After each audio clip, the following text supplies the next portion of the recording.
ወድሽ አመሰግናለሁ። ይፍቅ ስማሜቱ መጋይ ስንቱን እኮ ነው ኮልጌቱ ይውጣሽ። ቻው በቃ ማሬ ቻው በሏትሽ ጋይስ። ሰባት አስራ እንዳት ሳንሽሮ የት ሀገር ነው የበላሽ? ደች ብላ ፈር ብላ ካስተስኮ ታብታብ አድርጎ በቃ ልወጣ ነው እኔ ትክክለኛስ አሁን ሽሮ ነበር ጠቅኛል። ሌላ ነገር አታለም። ሄይ ክላውዶ how you doing?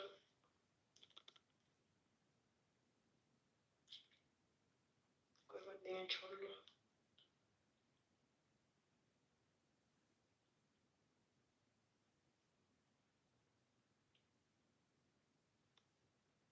ድሮ እየላከልኝ ነበር ጋይስ። ቅድም ስላልጌው ነበር ናቸው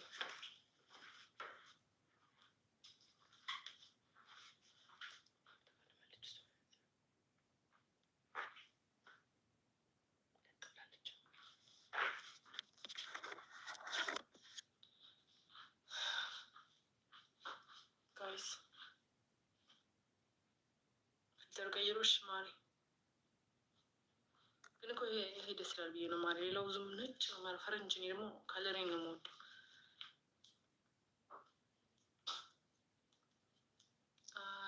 ቀይርሽ ራቅብኛ ሻፋዶዬ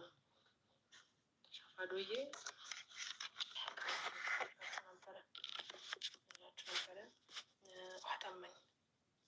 ዋስጣማኝ ደግሞ ራሴን ነው የሚያመኝ። መደናደሪሽ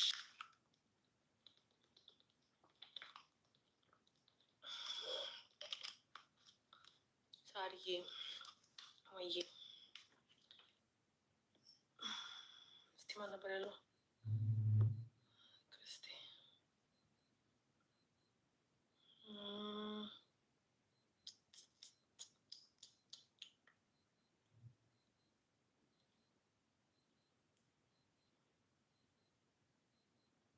ማን እንዲ ጋይስ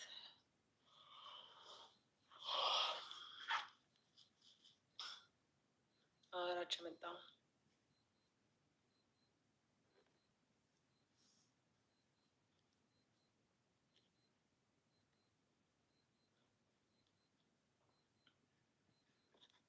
ጋይስ ታፕ አርጉሽ።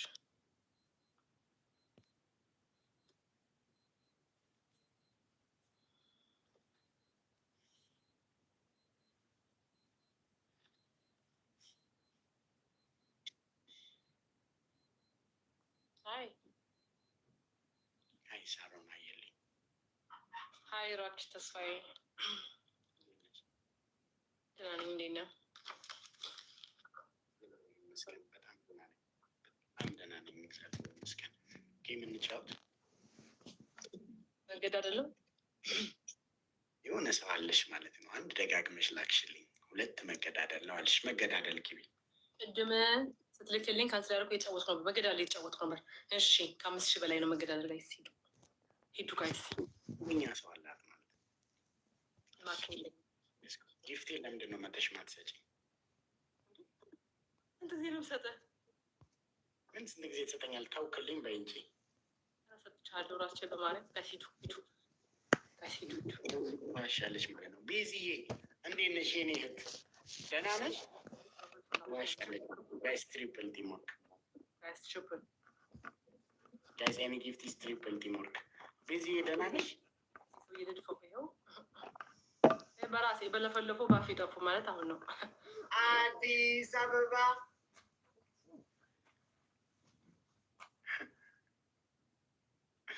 አዲስ አበባ አዱ ገነት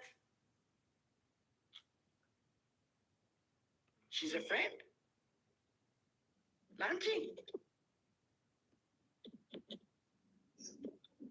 ላንቺ አዲስ አበባ። አረ ለእኔ ምንም ፍሬንድ አይደለችም። አረ እኔ አንተዋወቅም ራሱ እዚህ ቲክቶክ ላይ ነው የምንተዋወቀው። እሱንም እንደውም አሁን በገዛ ፈቃዴ ረስቻታለሁ። ጊፍቴን ክዳኝ ቅዱሳን አዲስዬ እኮ ጓደኛ አይነት እንደቅጣት ካለች ለእኔ ታስቀጣር ለሚሰጠቻለችው ብላ ያለች ነው። አንተ ውጦ ዝም በቃ ለቀኔን አትከዳ እና ደግሞ አሁን እኔንም ካድከኝ እኔ ነበር የቀረው ጭራሽ እኔንም ካድከኝ ቀረሽ አንቺ ደግሞ ሰጠው ትለኛለች። የረሳው መስሏት ጋይስ አንዳንድ አበባ አዲስ አበባ ለአንቺ ነው ጓደኝነቷ ወይስ ለእኔ ነው? ጋይስ ዋን ሞር ፍላወር ጋይ ሁለት ሰው ቴንክ ዩ ያፌት ሁለት ሰው አንዳንድ አበባ ምንድን ደግሞ ሊደፋኝ ሰው ሁለት ሰው አንዳንድ አበባ ጋለሪ ወረ ጉጉዳ ጉኔራ ወረ ጥቅና ቆፈን ነው አፍ ኤጋ እንትን ኬሰም ከንተራ ኬሰም ባፈዳ አንደኛ ቅጣት ሳሮን አየልኝ እየሰማሽ ነው? ሳሮን አየልኝ አንድ ሰው ጎበዝ ሳሮን አየልኝ እየሰማሽ ነው?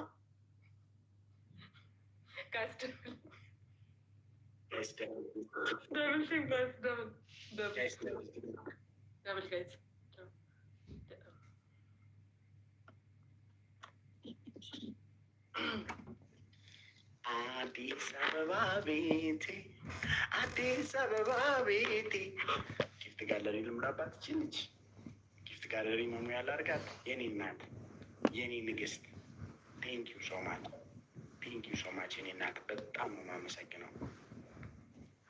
ኑሪልኝ ኑሪልኝ ኑሪልኝ ረደብ ነው ተው አናቷ ላይ ጊፍት ጋለሪ ሞላው። ቴንኪዩ ያፌትዬ አናቷ ላይ አፈር ብላ ሰው እኮ የሰጠች ትምላለህ እንጂ አፈር ደች ብላ ሌላ ሰው ባረበት ከሲዱ ሂዱ ተስፋዬ ሀስ ጊፍት ፒስ ጊፍት ጋለሪ አዲስ አበባ ጓደኛ አይነት አትግባብሏል ሲል እዛ ጋር ደግሞ ነገሩ ትምለለት እንጂ ጋዳሪ ብን እስቲ ሆን እንጂ ታታባርጉ አያገኝም እኮ ፍቃደኝ እኮ ሰው በጊፍ ልክ ይካዳል እንዲህ በቀላሉ። እኔም እንግዲህ አንዳችሁ አንዷን በሳስተኛና ልካዶ አላውቀውም ጭራሽ። ዛሬ ደግሞ ልብስም አትለብሽም እንዴ? ምነው ራቁቴን ነው እንደሚመስለው? መዳር የለም ደግሞ ለምደ ጮክ ብለህ የምታየኝ እንደው ይቅርታ። አይ ልብስ እንደዚህ ይቻላል እንዴ? አይዘጋም እንዴ? ቲክቶክ ቲሸርት እኮ ነው አባቱ ራቁት ነው እንደሚመስለው። ቶፕ እኮ ነው። ለስከ ታፕታፕ አድርጉ።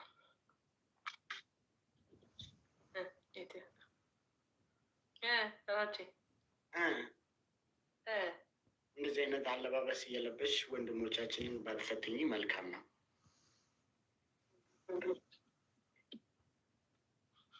ታፕታፕ አድርጉ። ተፈተንን እኮ እኛ ተፈተንን እኮ። ለምን እንፈተናለን? ትምህርት ቤት ነው። ታፕታፕ አድርጉ። አሮን አየልኝ አንደኛ ቅጣት 1-0 ነው። 1-0 ደግሞ ማትቅጣት እኮ ብላለች እኮ ቤተሰብ ነው ብላለች።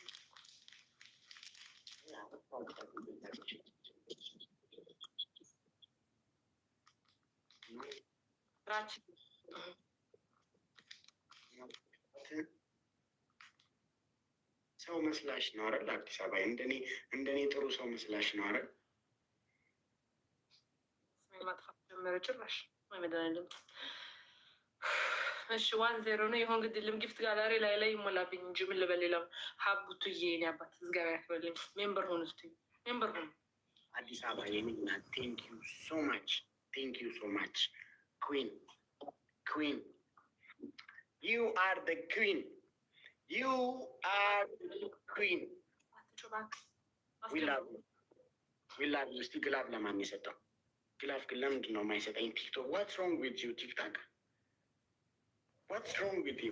አይ ኦልዌይስ ዊን ዩ ዶንት ጊቭ ሚ ግላፍ። ዋይ ቲክቶክ ዋይ ዩ ኦልዌይስ ዱ ዛት ቱ ሚ? ዋይ ኦልዌይስ ሚ? ጀስት ቢኮዝ አይ ሃቭ ሶ መኒ ፋሚሊ ዳዝንት ሚን ላይክ ምን ነው ተመቸሽ? እንግሊዘኛ አዲስ አበባ የኔና ቴንክ ዩ ሶ ማች በጣም ነው የምወድሽ። ኑሪልን ኑሪልኝ የኔ አስከባሪ። እኮ ጊፍት ጋለሪ ሰንበትበት ብሎ እኮ በቃ ስንት ደረስክ? የኔ እንኳን ስንት ነኝ? የኛ እኮ የኢትዮጵያ እኮ ትንሽ ነው። 15 ነች ጋይስ። ኤኒ ፈርስት ጊፍት ኢዝ ትሪፕል። ሂዱ ጋይስ።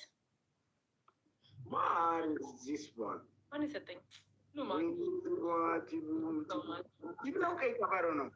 አዲስ አበባዬ አዲስ አበባ ቤቴ አዲስ አበባ ቤቴ አዲስ አበባ ቤቴ አዲስ አበባ ቤቴ ቆንጆ ልጅ ሸጋ ልጅ አለች ጎረቤቴ ጎረቤቴ ረጁዬ እስቲ ውሰጂ አንቺ ውሰጂ እስቲ ረጁዬ አትውጪና ይሁን ነገር አድርገሽ በዶናት ምናምን ውሰጂ ይዘጥኛላ።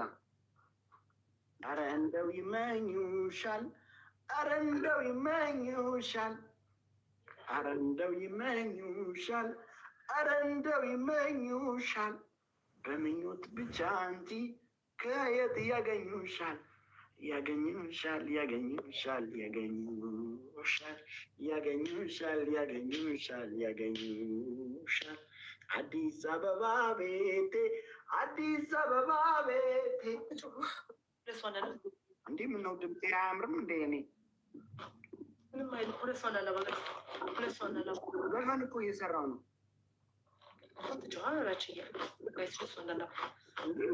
እየጮኩ አይደለም እያዜምኩ እኮ ነው። ሳሮ እኔ ደግሞ ጨዋታ ነብኝ እኮ ጋይስ። ሁለት ሰው እንዳንዳባ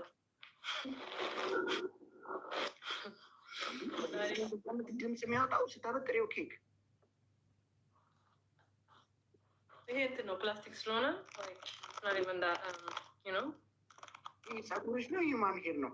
ባባጎ መንግስቲ እኔ ጸጉሬ እኮ ነው ማለት ዩማን ሄር አድርጌ አላውቅም። ባባኪ የመንግስቲ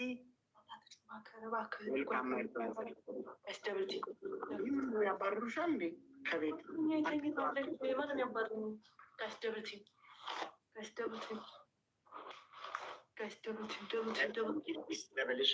ፋሚሊ አዲስ አበባ ቴንክ ዩ ሶ ማች ቴንክ ዩ ሶ ማች ጋይስ። ኤኒ ጊፍት ኢዝ ደብል ቲም ወርክ። ምን አትቅጣጠብ እያለው በላይ ምን ያደርግልኝ? ከበላይ አካል አትቅጣት የሚል ቀጭን ትእዛዝ ተላልፏል። ስለዚህ ሪላክስ አድርጌ ልጫወት ጋይስ። ለስጎ ደብል ቲም። አንተማ ትበላኝ ነበር።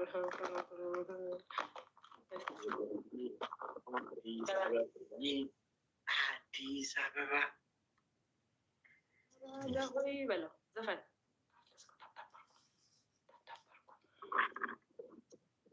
ራሴን አመመኝ። ስወር ጋድ ጋይስ ዩ ኖ I have like a long day. ዘፈን ትጋበዝ አዲስ አበባ ጋብዛት አትሊስት ዘፈን ጋብዛን ተውጦ ዝም ምንድን ነው ውጡ ዝም ደግሞ ምን አይነት አማርኛ ነው? ሳሮንዬ የተማርኩት ከቲክቶክ ላይ ነው። እንግዲህ የታውቃለሁ ብለህ Shallow portions are structured for comfort, not extreme focus. You can see all your macros clearly on the app and customize meals to match your goals. Choose a plan that fits your...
እኔ ፓፒ አንቺንና እንትናን አገኛችኋለሁ። ጅዳ መጥቼ አንቺን ተስሊምንና ዩስሪን ወላሂ ኢንሻአላህ።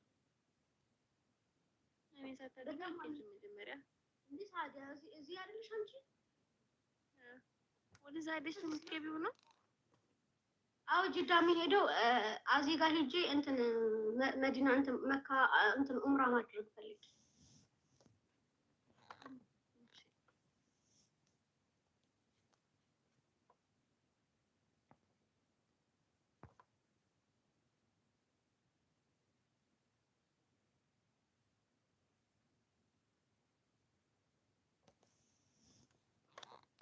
በአካልም አግኝቼዋለሁ አዲስ አበባ።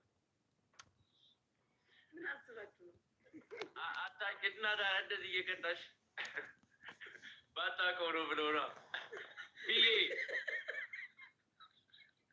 Let's go guys.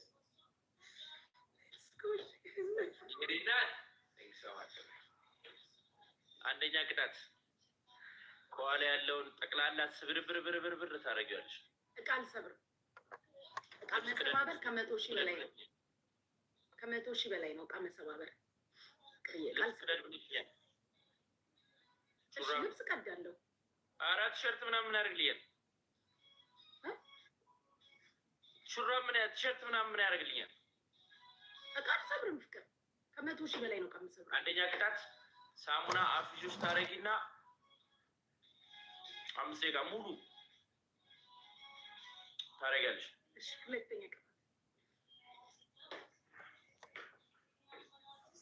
ሁለተኛ ቅጣት በጣም የሚያማምር ጫማ 2 አመጅና ጥስ አድርገሽ ትቀጂዋለሽ።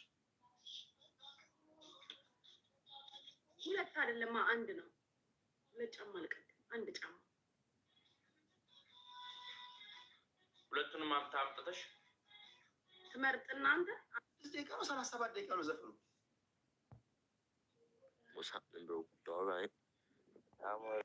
በቃ መዋሸት እንደሚቻል አራግጫለኝ። ከዛ በተረፈ ግን እኔ እፎይ በራስ መተማመኑን ሲጠይቅ የነበረውን ነገር ብቻውን በቤቱ በነበረ ሰዓት ላይ የሚናገረውን ነገር በተግባር አይቻለኝ። በራስ መተማመኑ እፎይ ኮንፊደንሱ የሚገለጽ አይደለም። አንደኛ ቀድሞ የተገኘ ሰው እፎይ ቀድሞ የተገኘ ሰው ኦኬ። እሱ ግን በተለያየ አካውንት እየታየን የነበረው ምናምን ሲላክለት መቀበል አልፈለግም በውስጥ ምናምን ያ በራስ ያለመተማመኑን የሚያሳይ ነገር ነው። የተማርኩት ነገር ግን መዋሸት እንደሚቻል መካድ እንደሚቻል ግን ተምሬያለሁ። ባጭሩ ቴንኪው ይሄን ለማለት ነው።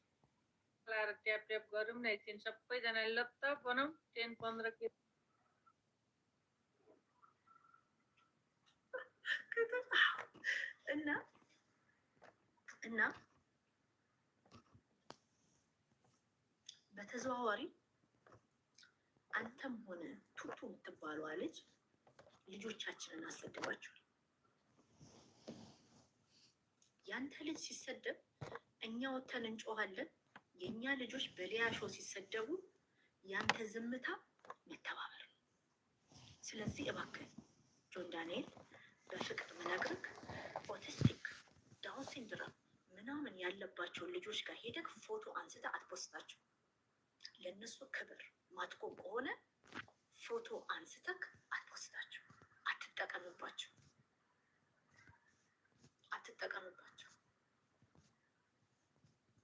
በቂ ጊዜ ስትቻል 2 ወር በላይ አትጠቀምባቸው። ያንተ ልጅ ሲሰደብ እንዳለን ሁሉ የእኛም ልጆች ዲግኒቲ ያላቸው ክብር አላቸው። አንተን ደግሞ ስምህን ጠርቼ እንድናገር ያደረገኝ ዲስአቢሊቲ ያለባቸውን ልጆች ጋር እየሄድክ ፎቶ እየተነሳቸው ሶሻል ሚዲያ ላይ እየፖስትክ ላይክ ፎሎ ተሰበስበባቸዋለክ። ተወዳጅነት ጥሩ ሰው ነኝ ብለህ ትነግድባቸዋል። ለክብራቸው አንድ ቀን ስትቆም አላየሁም። አልፈሳም በድንግል ማርያም ላይፍ ላይ መፍሳት ተው ካላሉ እንዴ እንዴ ያማል እንዴ አንሶይ ላይፍ ላይ መፍሳት ተው ካላሉ ራቻ ያረተው በቃ በጣም ምስክሬ የፈስ ድምፅ ሰምቻለሁ። አረ የለም በድንግል ማርያም አረ በኢየሱስ በቃ እኔ በቃ ልጅ በቃ አስቸጋሪ ነው ማለት ነው። ይመብቱ እኮ ነው። ከደግሞ ቢፈሳስ ምን ችግር አለው? ምን ነው አንተ ተደብቀሃል እንዴ የምትፈሳው ሱሪ ላይ አንተ እኮ ማፈሳ ማታራ ነው የምመስለው እኮ ስታወራ። አይ ስዌር ሁላችንም ጋር እኮ ተፈጥሮ እኮ ነው። እኔ ግን አልፈሳውም። ለምሳሌ ያው አይ ግን ኤክስኪውዝ አሰጣጥ እንደፈሳዝም ነው። አይ አይደለም ስለምትገር እግዚአብሔር ፈስተዋል። ኪተን ይሻል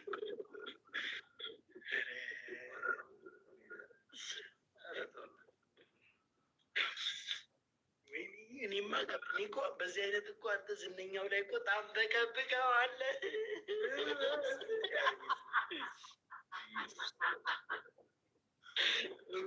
አስበዋል ሻኩ ከአንተ ጋር ፏብላ ሄዳ ጓደኛዋ ጋር አስበሳውት።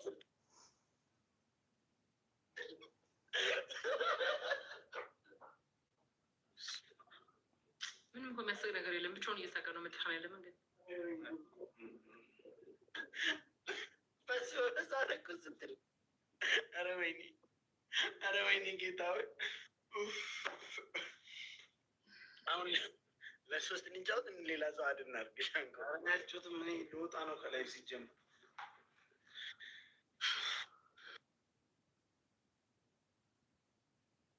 በጣም በርግዶልሻል መሰለኝ። ተረጋግተሻል። አረጋግተውኝ ነው ና ኢድሪስ ነው እንዲሁም ተበልተህ ነው እንዴ ናሆሜ?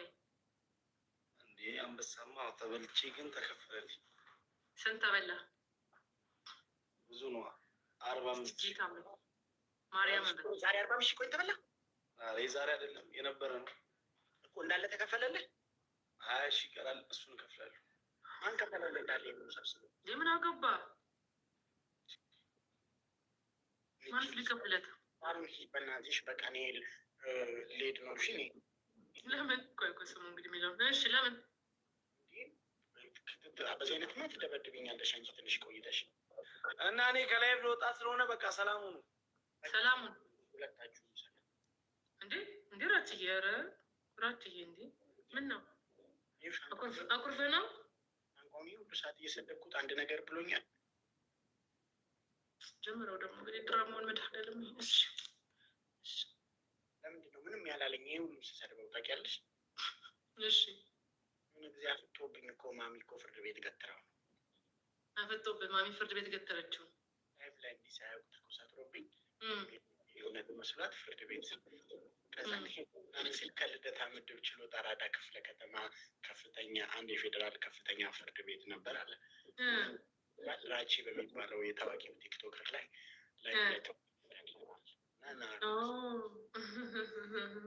በጣም የሚገርም ታሪክ ነው። አንተ ማንደርስ መስሎች ነው እንዴ? ለማንኛውም ሳ ላቭ ዩ ኬክ ቴንክ ዩ ሶ ማች love you. I'm just kidding. We love you. We love you too. We love you three. Yeah. እየቀለድኩ አልነበረም። እኔ አንቺ ግን we love you too. We love you three ብለሽ በፍቅር የቀለድሽ ችግር የለም። ቻው፣ ደህና እደሪ። እግዚአብሔር ከአንቺ ጋር። አሜን። ከአንተ ጋርም ከሁላችን ጋር ነው።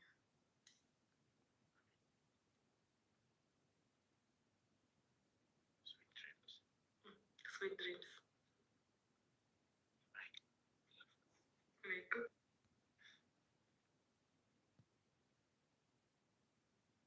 Hangan qabu hangan si jaallu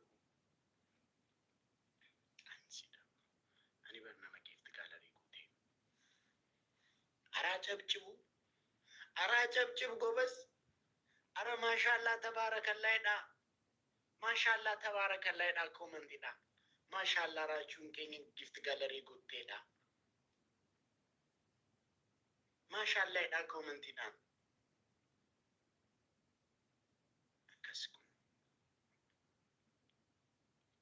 Maximum እንትና ኦርጂራ ባይ የመፍቅሬን ሲንቀበ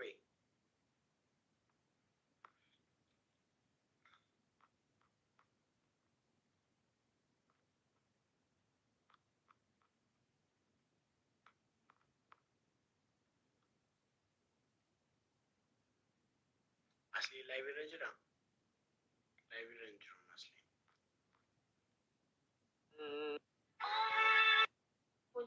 WhatsApp number, like WhatsApp phone.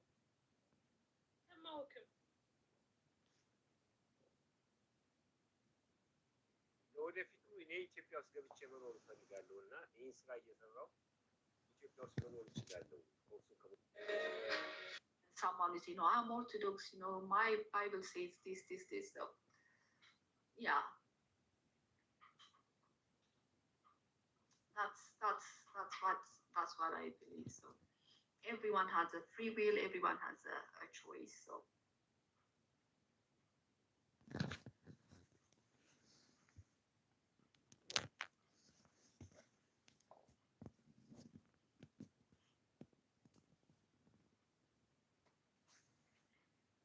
anyways, all this started because of Adam and Eve, yeah?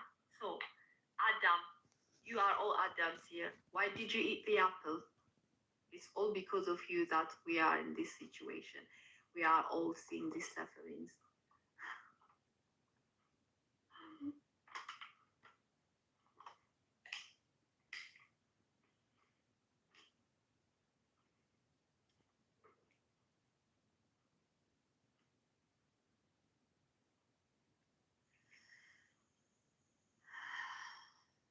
You did not eat any apple, but your granddad, great granddad, he ate apple.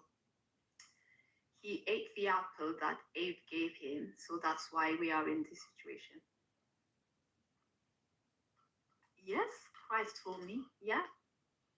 It's all because of you, men, that we are in this situation. You should have said, no, Eve, no, I'm not going to eat this apple because God said don't eat it.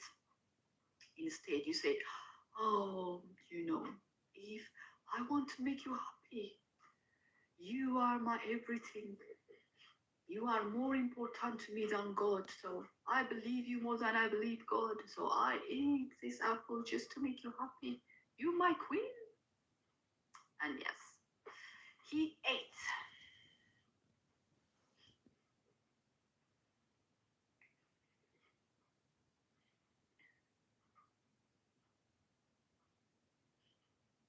Eve manipulated Adam to eat it. How did she manipulate him? Did Adam have the free will to say yes or no? What do you think, Christ, for me?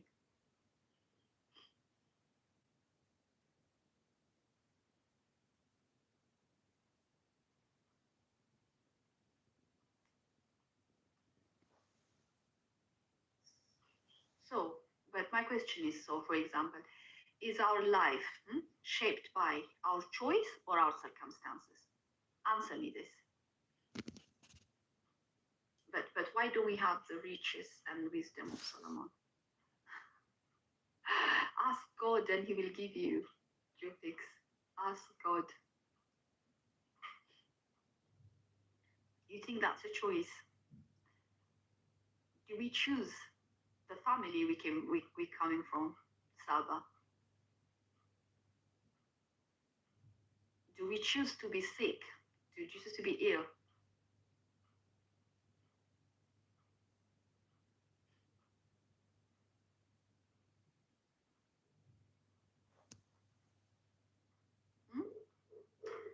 What do you think? Is life more of a choice or it's based on our circumstances?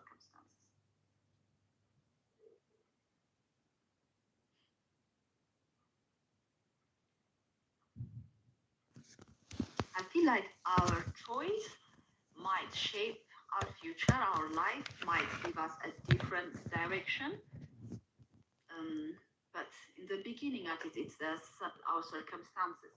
So, for example, two people can come from same circumstances, but because of the choice they make, they might end up in different places, in different situations. Eve is Adam's weakness. Yeah, second chance. Are women your weakness? Second chance. That's what you're saying. Yes, Saba. I think it's both, yeah. I think it's both.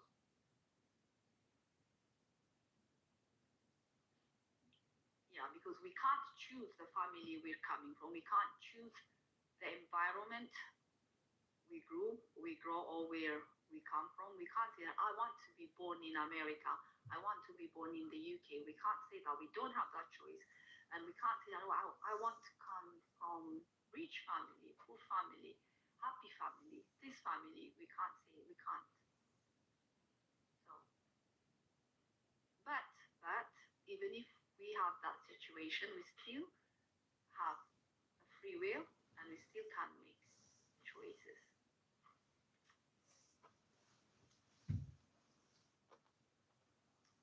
Yeah, I think so, Jofix. Yeah.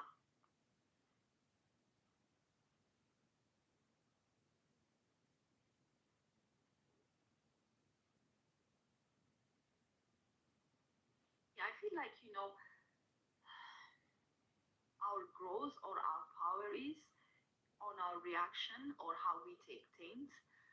Anything can happen to us, we are not in control of that, so it's not what defines us.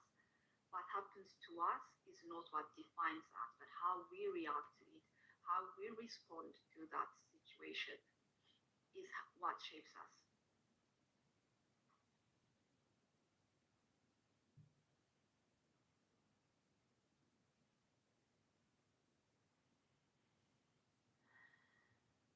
Why do I get punished for sinning?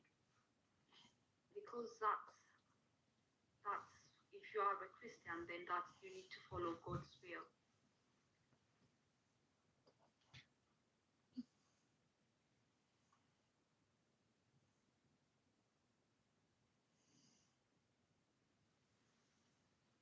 Yeah, I am Cloud Cancer. What is your reply? Tell me.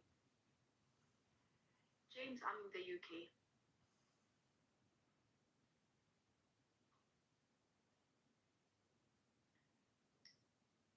Geofix, God give you have a free will, because God will give you rules, no? He would say that, okay, if you do this, you have this. If you do this, you will have this. So you make your choice. But also, with your choice, you take the consequences as well. You see, God works on a free will. God will not come and say that you have to believe in me, you have to do this. No. He would say that, if you believe in me, I do this, do this. So it's with your free will that you choose to follow God. God is not forcing you to follow him, or God is not saying or giving you orders, but it's your free will. On your own free will, you make the choices, but he also gives you the consequences. No, if you do this, you have this. If you do this, you have this. So it's up to you to decide which one you want.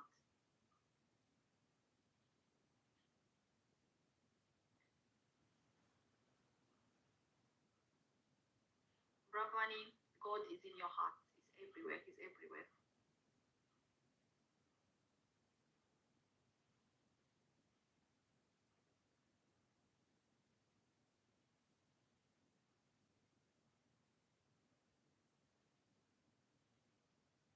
Every decision you make in this life has consequences, Jovix. Tell me, what is something, what do you, okay, let's say that you have a free will. So when you do decisions or when you make your choices, don't you think that they have consequences that follow them?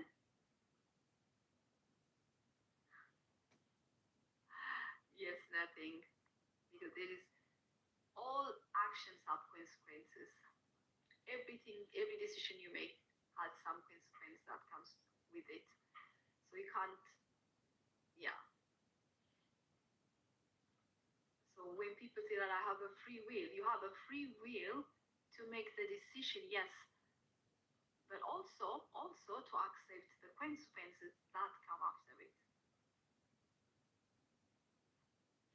Good night, Sonia. Thank you for stopping by.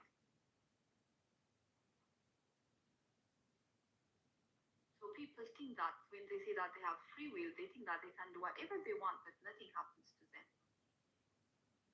For every action has its own consequences.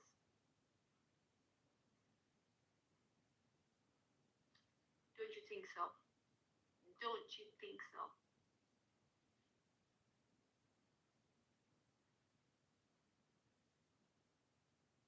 Guys, tap on the screen, please.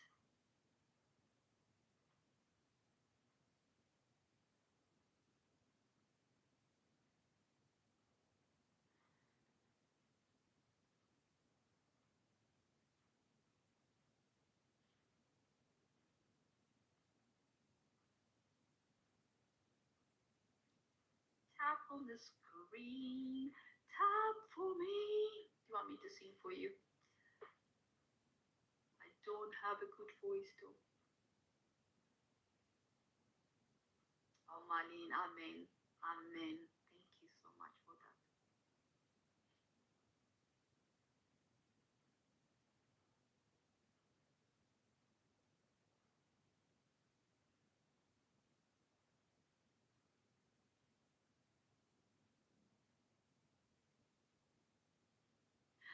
Geofix. Let's say that, Geofix, okay, let me just put it this way. Let's say that you have the choice of, for example, eating something bad and then you get sick. You make your free will, your free choice of eating that thing, but also it comes with being sick.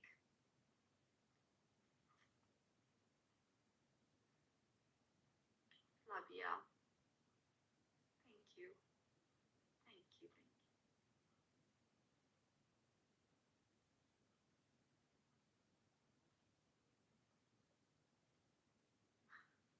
I'm not Russian. That's not a Russian accent. Daniel, maybe you looked something related with these kind of things because it's the algorithm that's sending you.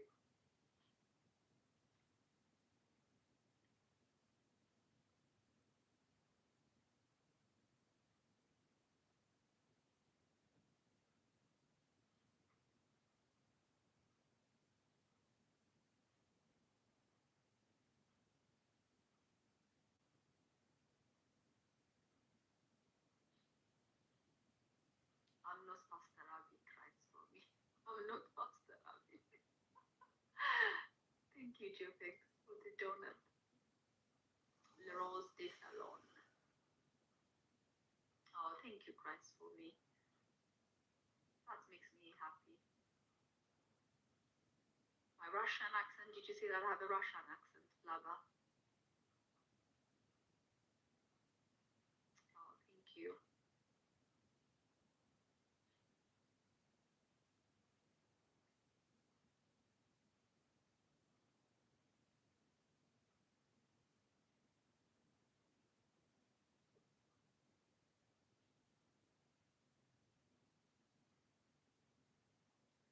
La Rose, I'm from Ethiopia.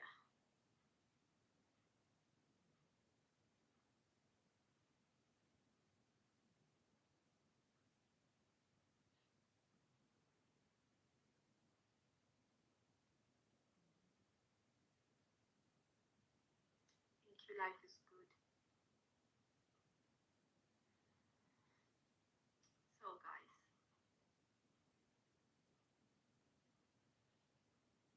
what do you say? What do you say? Shall we call it a day? Shall we go to bed?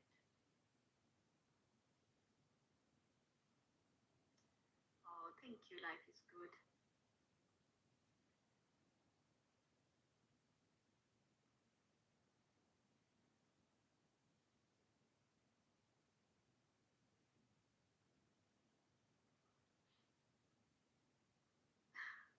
Guys, for me, stop it, please. Stop, stop. You're making you're laughing at me, aren't you? Oh, thank you, life is good. Shadiak said, do you know that if you give me your heart, it won't share a space with any other? Do you guys think I should believe it? Should I give him my heart? Oh, thank you. Thank you, life is good.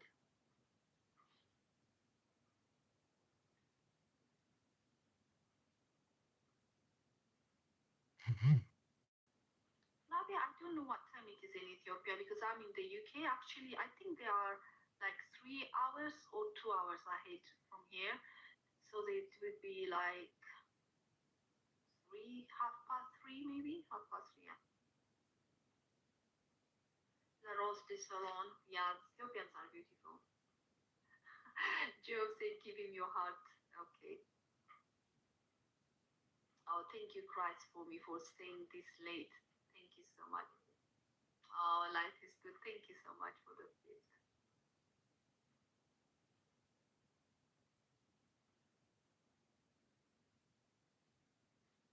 does my heart belong, Chadis Kobe? Tell me.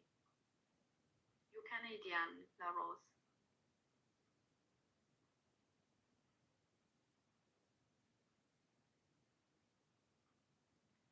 Lava, yeah, I'll be sleeping soon.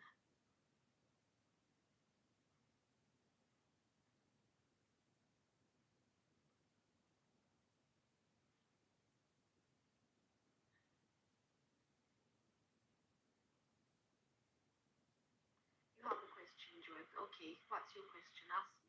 What is it? What is it? Thank you so much. I really appreciate it. Thank you.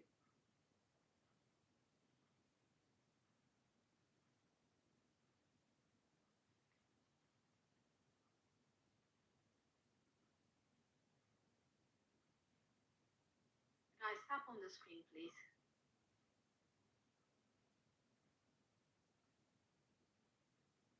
Yeah, Flaba, yeah. Put a notification on so when I come next time, you would see me. Somebody says Senegal 29. Are you 29 years old, Amadou? You're so young.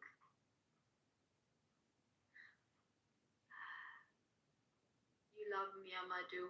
Amadou, what? Where are you from, Amadou?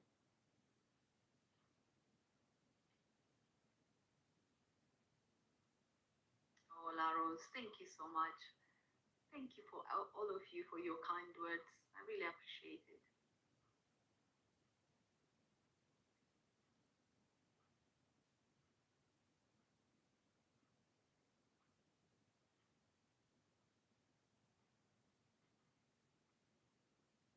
Oh, life is good. Thank you. Thank you so much.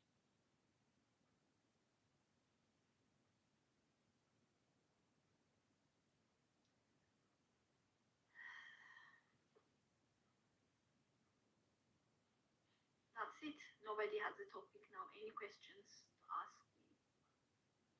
Or anyone wants to answer from the prompt? Or not? Are you all tired? Are you all tired? What do you do when you can't fall asleep? What was your question, Joe Fix? You didn't ask me a question. I'm waiting for you to ask me a question. Abdul Karim, I'm from Ethiopia. Sabi, ask me a question. Or let's discuss. I mean, like, I'm not here to teach people actually, so I'm here to share my experience and learn from people. So when I say that ask me a question, it doesn't mean that I know everything. That it just means how tall I am. Is that even a question? How tall I am? How tall I am? Why do you want to know? Lama. I don't have a plan to be a model. Yeah, Saba. Are you Ethiopian?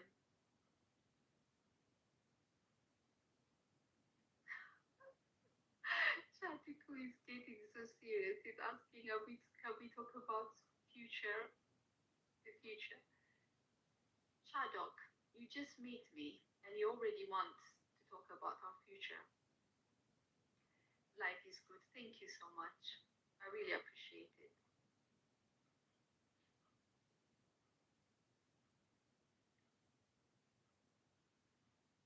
Abdul Karim, how old do you think I am? Guess. Because I don't like to tell my age. You know why? Because I want people to see me how they want to see me. If they think I'm 20, I'm 20. If they think I'm 50, I'm 50. Good morning, T. If they think that I'm 70, then I'm 70. I'm 25. Okay, then I'm 25 years old, Abdul Karim. Somebody said I'm 37. I'm 37. Second chance. Okay. Is that all?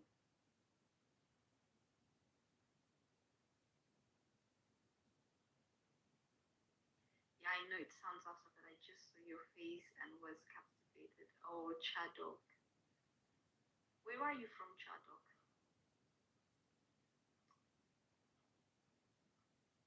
Abdul Karim Muhammad said, no. No what? What do you mean, no?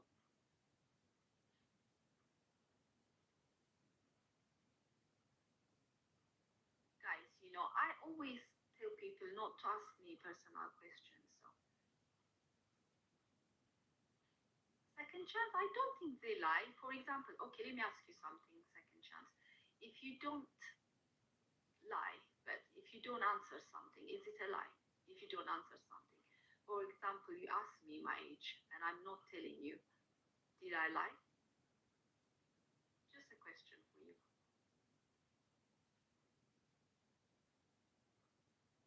Is not saying something that you don't want to say, is that a lie?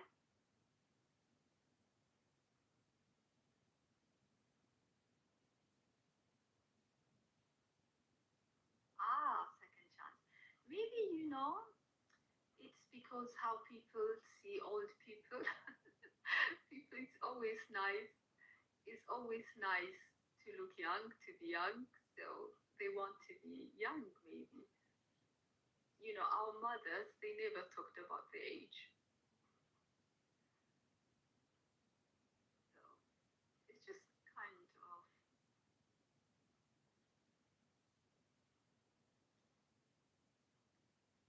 And the important thing is not how old you are, but it's how old you feel in it. In it, guys. It's how old you feel. If you are like 20 years old, but you feel like 60, then you're 60. But if you are 60 and you feel like 20 years old, and then that's what matters.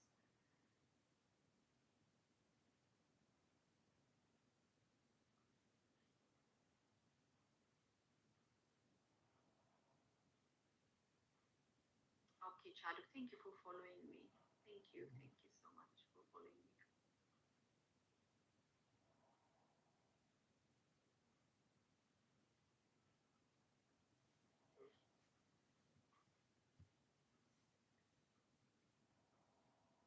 Guys, tap on the screen, please.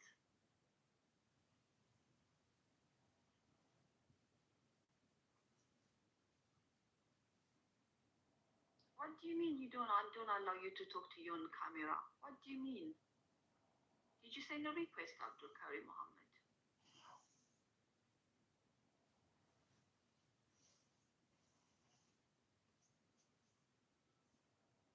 Lava, there are a lot of topics to talk about. Life, my beliefs, my values and stuff if you want. But I don't want to talk about my personal life because, TikTok is not somewhere where I want to discuss about my life. I'm a very private person. You may see me posting videos every day, but nobody knows about me. Nothing. Oh, thank you, Theodore. Exactly, Saba. Yeah, Lava. It's my choice. I just like to keep my private life away from social media.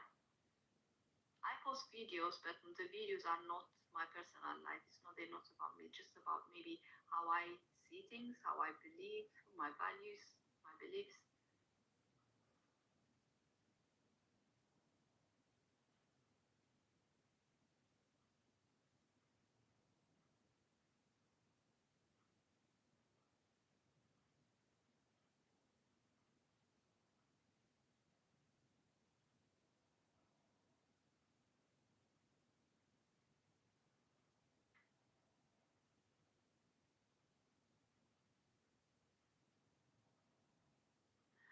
Yes, Nurloin, I'm from Ethiopia.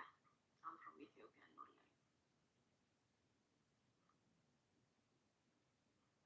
The mom, yes, yes, that's it.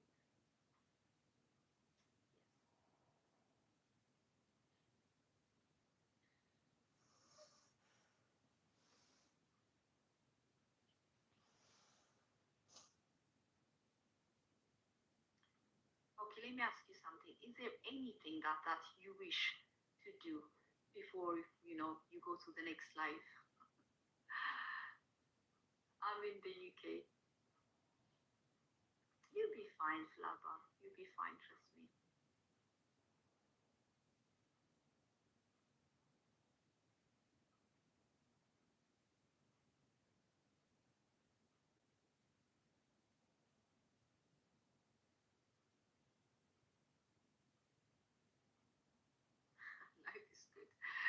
and not only to my super fans. Really, second chance. Just tell us a few of them, maybe one or two. Thank you, the Otto C. Jackson. Yeah.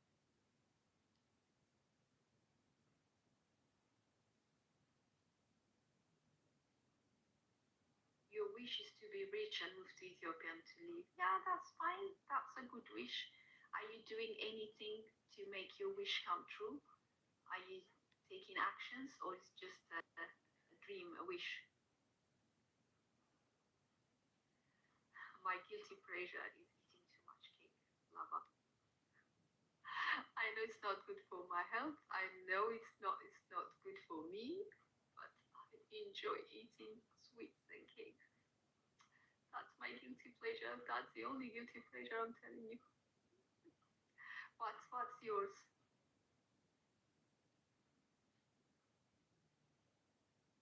Thank you, all of you are following me. Guys, follow me, follow me. Follow Abby.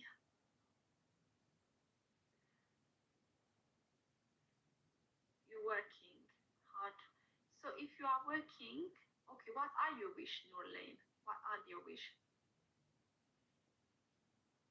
Stephen, I have topics here. I don't know why people don't see my topic. You guys can't see the topic. Thank you, Kira. You wish to be rich, Nurlin, but you're working, yeah? So if you are working, you're making money. Maybe try to make more money, maybe by doing more jobs, or maybe changing the thing that you do. Maybe, just plan. Oh, thank you.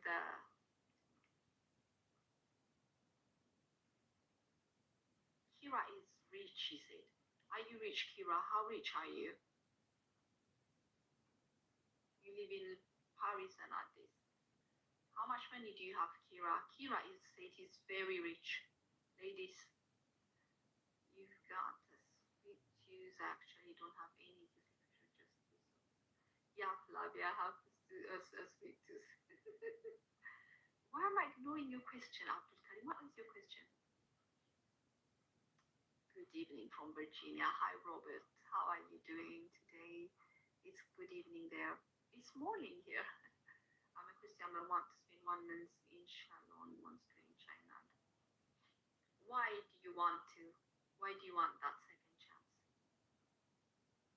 Is it something that shifts you from what you believe? Is it something that puts your belief in danger? Is it something not good for your religion, or why? Because I don't know what they do in that monastery in China that you're saying. That's why I'm asking. You have an idea?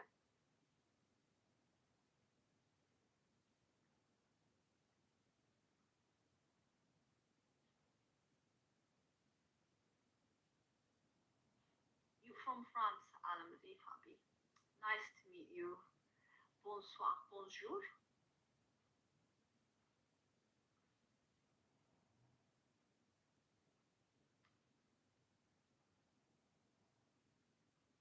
Has nothing to do with my diarrhea, but practice some martial art. Diarrhea. I'm sure that's a spelling error. Second chance, is that a spelling error? Because, or maybe I'm not reading it properly because I'm not wearing my glasses. Bonjour, come ça va? Come tu t'appelles? 1, 2, 3, 4. Well, you don't have to go to China to practice martial arts.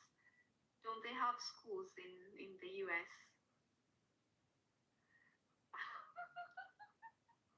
I knew second chance. I knew that was a typo error. I was like, is it my eyes? Is it me not reading? Or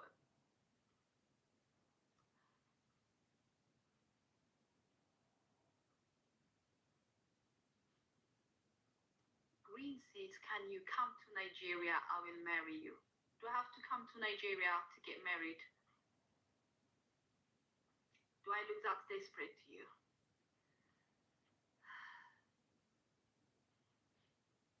Submissiveness as a key factor. Yeah, love. If there is a leader, yeah.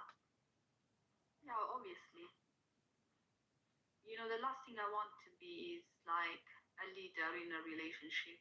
No, I want to be in my full feminine energy. I want to be like, I want to look after myself, be pretty, and support my man. I'm a good wife. I'm not gonna, I want to make decision. I want this, No, if he's a good leader, why?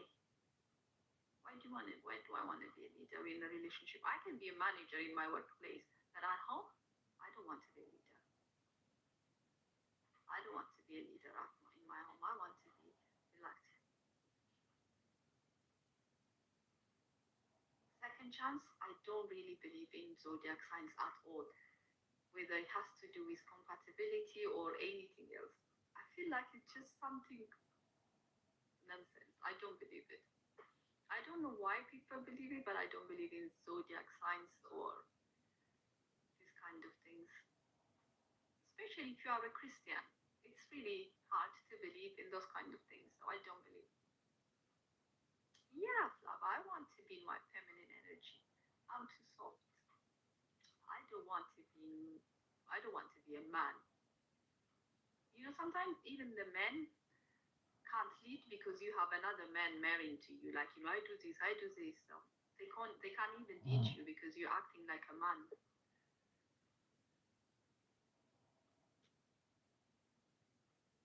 No, it's not. It's not, When you come to home, you be a wife, you have your king there, he's your leader. I mean, I don't want to be like a stay-at-home mom or wife, someone who doesn't go out, meet people, or who doesn't make money. I want to make my own money. I want to be independent. I want to be complete in myself. But I don't mind being submissive if the man is a good leader. I don't want to be a leader. Why?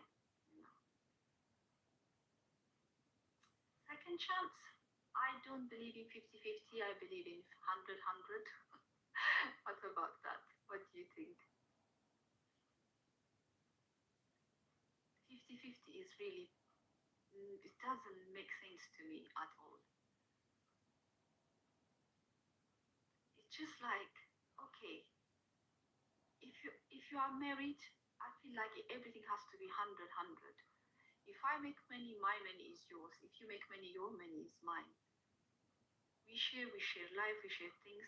Some people say that it's not good because it might not, you might not be financially independent because you have to ask your partner to buy something what you want. But when you are living together, it's all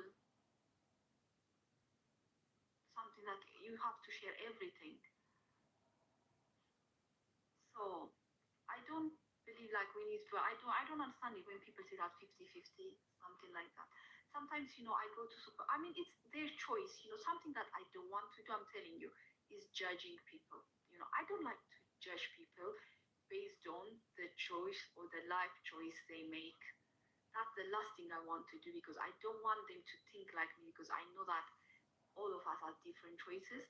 So I don't want to judge people saying that why do they do 50-50? Because that's their choice, because they chose that, because that works for them, yeah? But for me, personally, what works for me is when it's all 100-100. And sometimes you go to supermarket and you see couple, husband and wife, who lived together, let's say 20-30 years, doing their own shopping in different trolley, paying for them, and they go to the same house to live together, and they will say that, oh, I'm paying 50 for this. Oh, I'll pay you later. Can you pay for me? I'll pay you later. And I'm like, oh my God, yeah, how do they do it? But that works for them. Maybe there's something that they liked. maybe there's something that makes them comfortable doing that. But me personally, yeah, I just don't understand it. When you are married, you become one. So your money is my money is your money. Everything we share. This is what I think. But everyone has their own choice. You don't agree, Saba. You don't agree, Saba, with what I'm saying.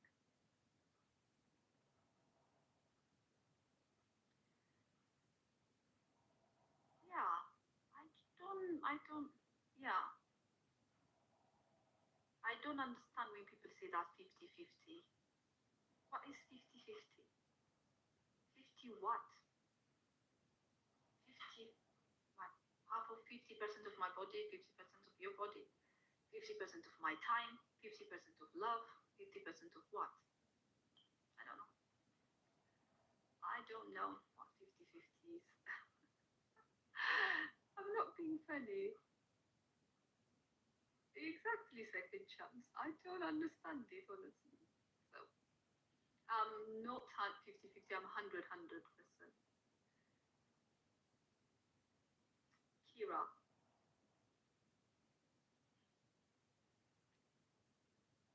200%, yeah. Yeah, exactly. Honestly, guys, just explain to me what 50-50 is. When people say, oh, you know what? Okay, let me tell you something. I work with most, okay, I have like young colleagues and they're young. Okay, let me say that. Okay, there's this guy that I talked about this topic, and he's British. He's British, and he's 27, 28. And when we talk about this topic, he said that he wants 50-50. And I asked him, what do you mean by 50-50? Because he said, I don't want to be a leader. I want someone to share life with me. So we share everything. We share the money. We share all the thing. I go home, I work, I cook, I clean. Everything she does, I do that at home. And my money is my money, her money is her money. We share for the house rent, for the mortgage, everything. Mine is, what do you think this is? Do you think that I'm borrowing my face from someone else? What kind of question is that? But most African men, when I say it, even if they say 50-50, even if they say 50-50, they don't want to share the work of the woman at home. They want to be treated like kings, they want to make money, they want that, but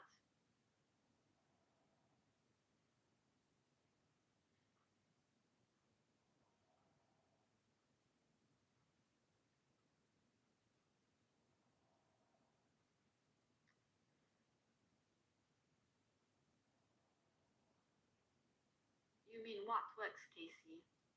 Like 50-50, you mean? I don't understand 50-50, Casey. I'm telling you. For me, being married is becoming one that you share everything together. So,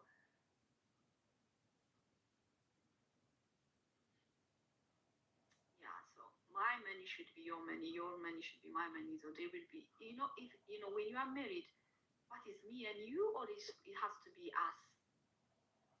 I feel like us, no? Us as a team, as a couple together.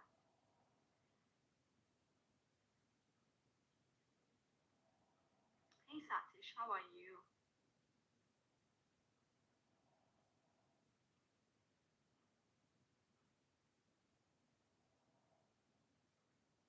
Exactly, Saba. That's what I believe. I don't understand when people say 50-50.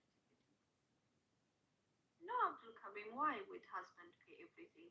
A woman, if she's healthy and if she doesn't have little children to look after, if she can go out and make money, why not? Unless they both agree. Oh, hello, Eclis of Poets. Hi, Satish, how are you? So, exactly, Saba. You can say that again. You're in love with my lips, only with my lips, not me. Why am I so beautiful with kemem? I don't know, because I'm Ethiopian, maybe.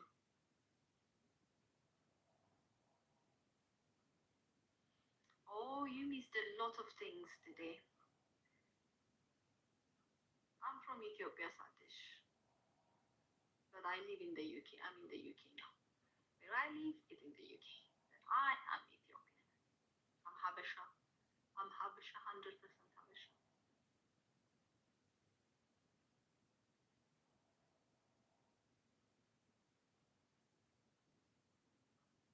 So you may get, do you guys want to be leaders in a relationship?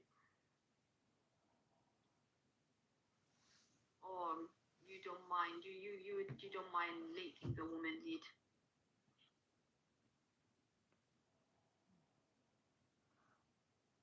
Oh, I can see. Thank you, that's so nice.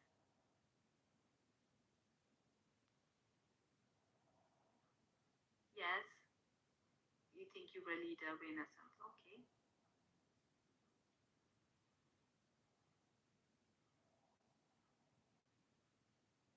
Oh, Kelly, thank you. Sava, you think men are leaders, yeah? Or are you flying as a man? Yes.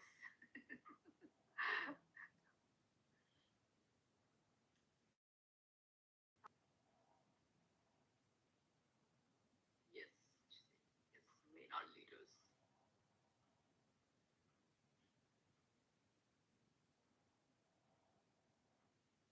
You see, I've been in the UK for 10 years. I came here in 2016. I used to live in Italy before that. Many, many years. Don't ask me how long. And then I came here. So I've only been here like 10 years.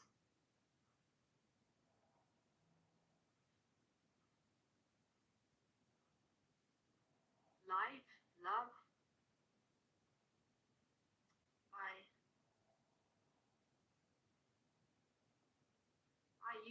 you also in 2000. Where are you now, Casey? Are you not in the UK, Casey?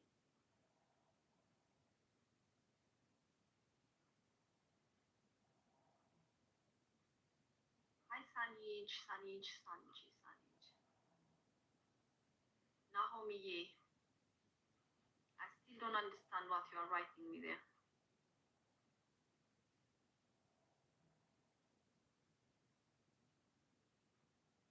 Oh, second chance. I'm not going to Italy this year. I mean, not in July. If I go in August. Actually, I go every year because I have families there. So I probably go in August, but not in July.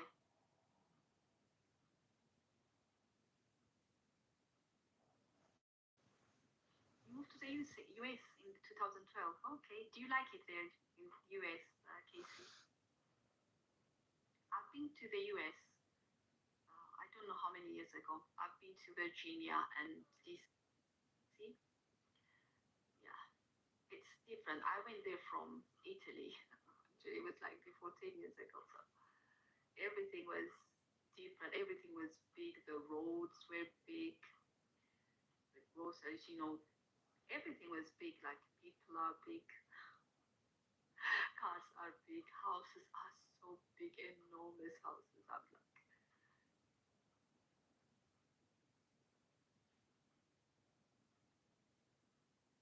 yeah, Sydney. They played a big role, Sydney. Yeah. Even, Tubitul, she was one of the warrior leaders, I guess. Yeah. So exactly.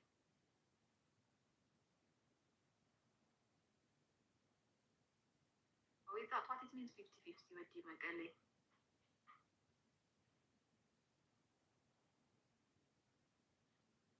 Okay, Casey, that's nice.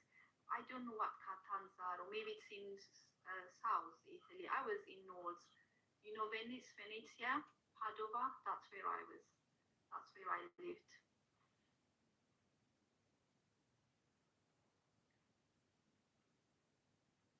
I'm in the UK. But Italy is a very nice country to visit. Not to live, but to visit, yeah. For holiday, amazing. You miss European food. I know that in the US they eat burgers, don't they? And braided chickens. Well, Italy has the best food in the world. I'm telling you, second chance a lot, because food in England is not really nice. It's not nice. Yeah, only burgers and fries, Casey, I know. You want market for coffee? Okay, Fixer, that's good. For sure. Find me in the UK. Find me in the UK. Hi, Zeke. You miss English breakfast? You know what, Casey, I'm telling you, if you give me English breakfast, the only thing I can eat is the toast with butter. I don't eat sausage, I don't eat beans, I don't eat the egg, I don't eat anything. So the only thing I would eat is would be like the toast. Yeah, the good thing is, England is a diverse country. Yeah, so we have like restaurants or hotels or foods from different nationalities, from different places. So you don't have to eat British food here.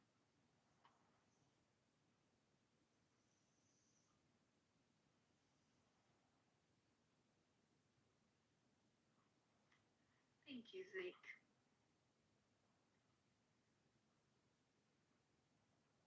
Indian, yeah. You know what? I love Turkish. I love Greek food, and I love Indian as well. And last time I went to this Persian restaurant, really, really, really nice. I liked it. And the restaurants, Italian restaurants here, zero. I'm not eating here. I went to two Italian restaurants here just to try. I couldn't eat it. I was like, oh my god, I'm never going back. I'm never going to Italian restaurant ever.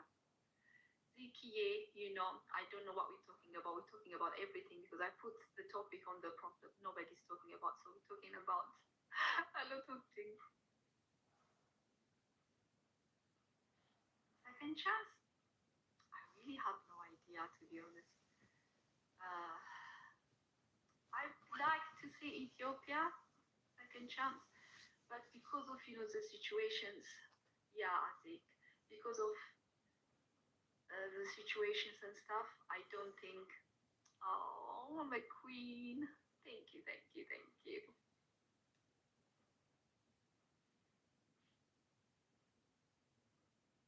Yeah, Zeke, do you have a question for me? Casey, do you think so? Because the Italian restaurants here, I don't like them. I don't like them. I don't know. I went to this Italian restaurant here and they gave me rocket salad with cheese, with the formaggio and stuff. And I was like, I don't know. I've lived like half of my life there and then I never had this kind of salad in Italy. So how is it? How is it even possible here?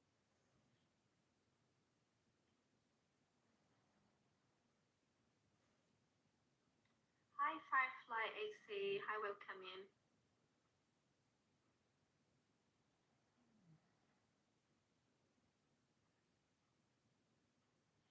What's your question, Zeke? What is your question?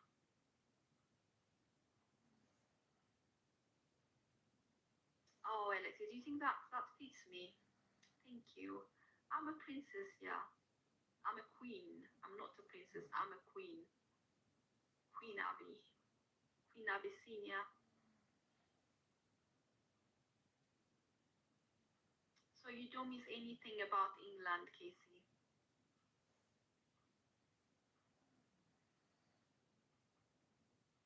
You like to know me more, Chad? Come back to my life next week. Queen, yes, Dick. Your Majesty. Yeah. Okay. Okay, you used to, yeah, so you were from London then. Shopping, Oxford Street shopping.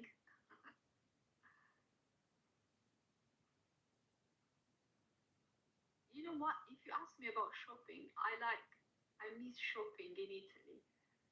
You know, well, even doing window shopping, because even the smallest city in Italy has all the brands there. You can find Louis Vuitton, Gucci, or even if you don't buy them, just you go to window shopping and you say, oh, how much is this bag? It's £5,000. Oh, it's £10,000. It's £100,000. You say, oh,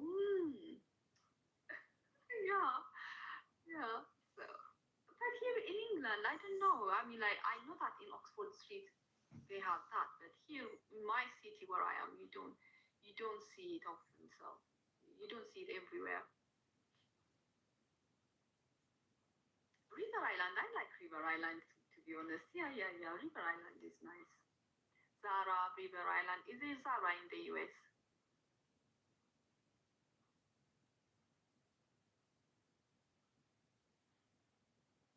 Oh, Papi, you will come back, my darling.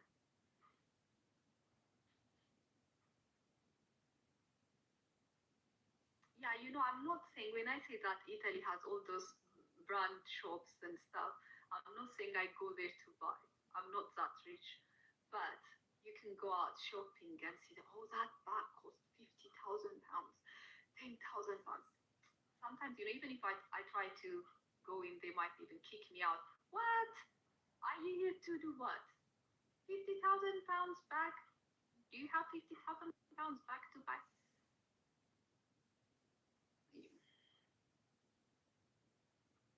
Oh, fire style. Thank you.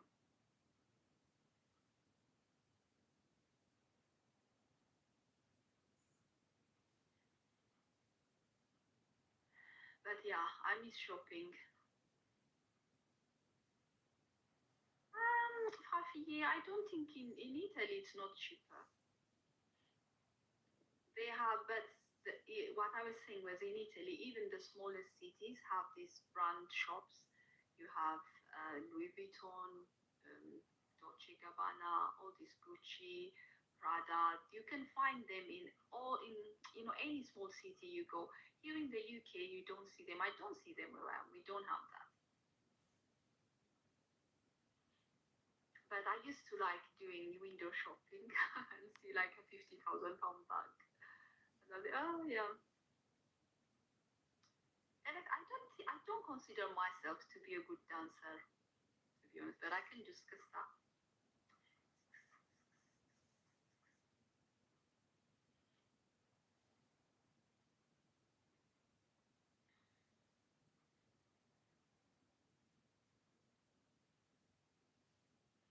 So yeah,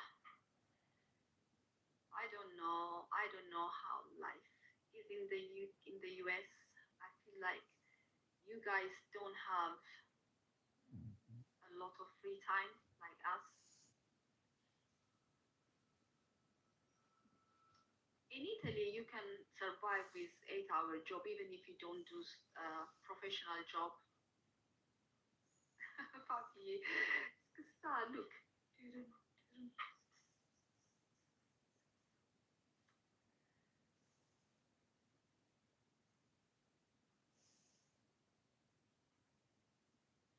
Okay, Ekli. I don't. You know what? Can I call you poet because I can't pronounce the other name, Ecclesiastic. I can't read it. Sorry. Yeah, Casey. Like they have TK Maxx here. Yeah, you know what? In TK Maxx they have brand products. You're right. Not like in Italy, but yeah, they do have.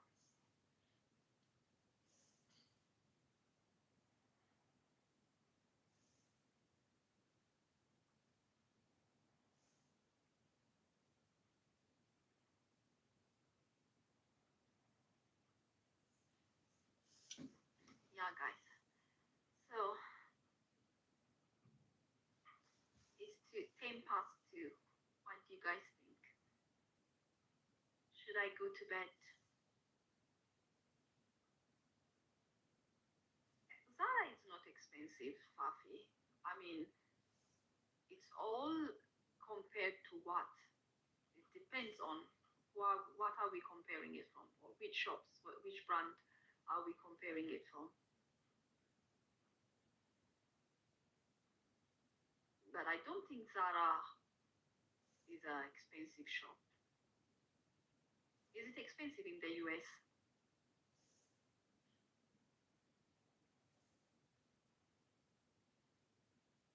Here, we have, like in my city, they have John Lewis and they have some brand products. So I think that's where you can buy like the expensive things. Is it expensive in the US? For example, what do you mean by expensive? How much is it for a shirt on average?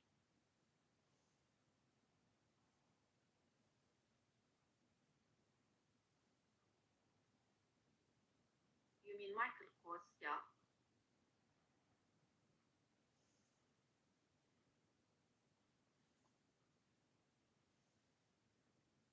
Yeah, Zara is not that much expensive.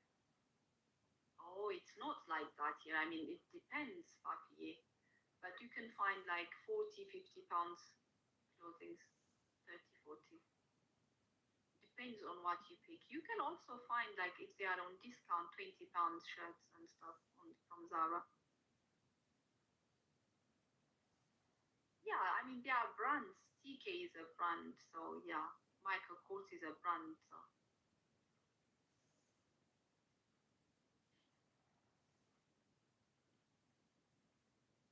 It's going to be 40 something pounds dollar for you. Primark is like, do you guys have Primark there? Primark is like the cheapest store here.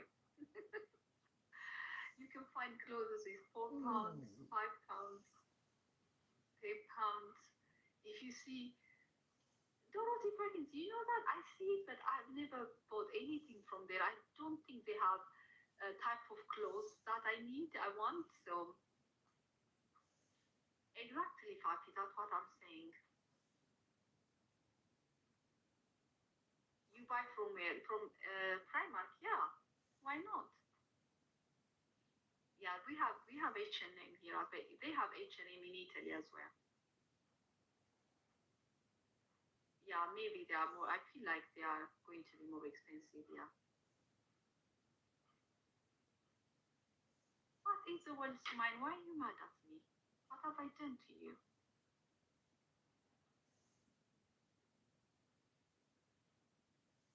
Okay. I know that in charity shops they sell branded clothing as well.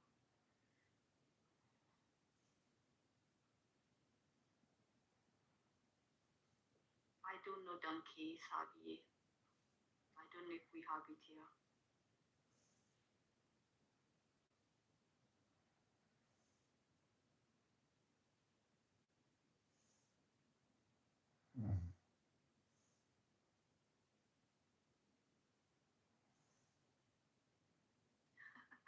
Probably, I'll go to sleep. I'll go to sleep.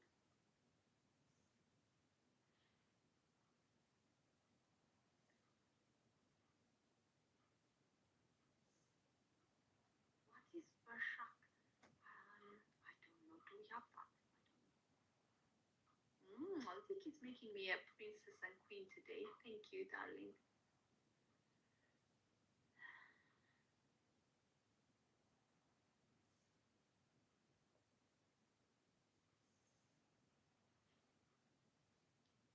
Yeah, Fafi wants me to go to bed because I've been here. I don't know how long. Maybe 2 hours. I didn't think that I would stay this long, to be honest. But Uniqlo is great, good too. Queen Abby, Fafi, correction, Queen Abby, Queen. No, Zik, I didn't invite anyone up.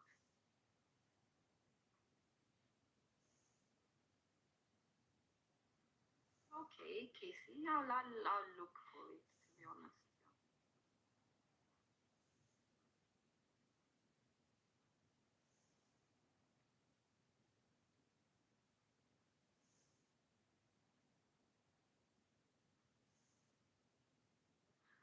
Kinabi Zik.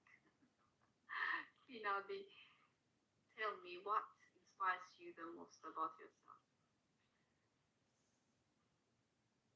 I feel like my courage. I'm not not the last name, Papi. Why not, Papi? King of England, Dabia.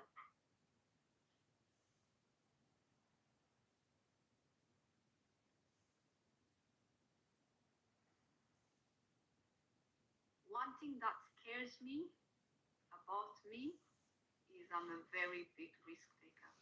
I'm not scared of taking risks. That scares me a lot.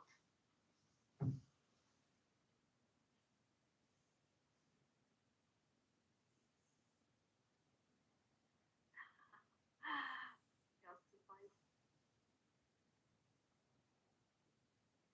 Yes, yeah, Nizik.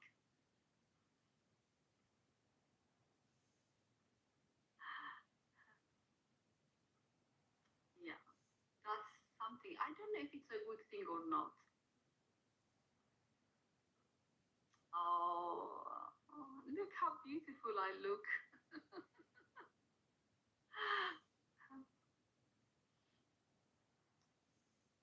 Yeah, I'm Ethiopian. Thank you, thank you.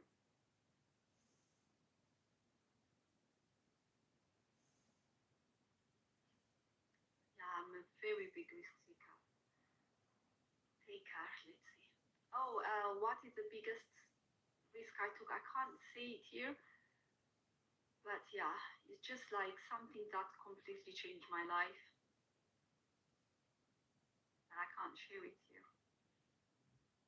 Oh my God, these Ethiopian people. I love you, my people, but don't make me say that. Yeah, and I was very young when I took that risk. Yeah, I just made a decision of changing my life like this. Papi, did you see what that Ethiopian guy is fighting? Kuminalish. Oh, thank you, Eklis. Yeah, I'm in the UK. Big Blue. Papi, it's not something that I can control. Maybe I might make a wiser decision, but I would still take a risk to do things. If I want something, I'll take the risk, whatever the consequences. And that scares me a lot.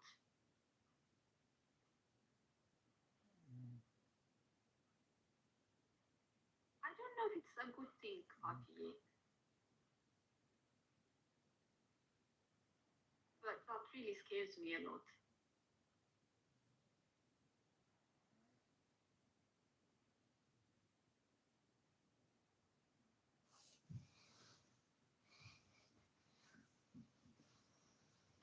Yeah. What about you guys? Are you risk takers or yeah? Sydney, it's not even the benefit, it's just because I wanted it. I wanted it so bad. I wanted to do it so bad. So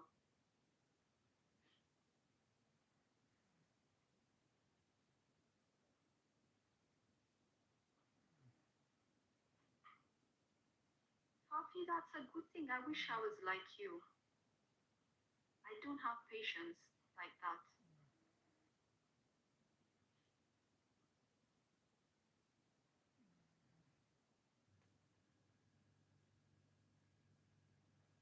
Zeke, are you a risk taker? Are you there? Zeke is a ghost, so I can't see him sometimes. He's there, but I can't see him. Are you a risk taker, Zeke? Saba, are you a risk taker? Casey, are you a risk taker? You're a risk taker.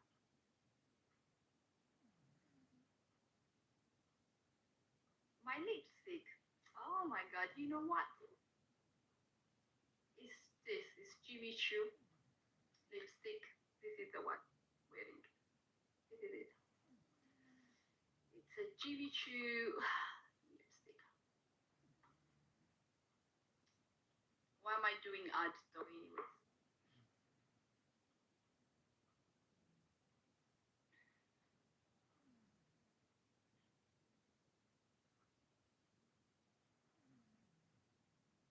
By the way, their perfume is also my favorite one. I love Jimmy Choo.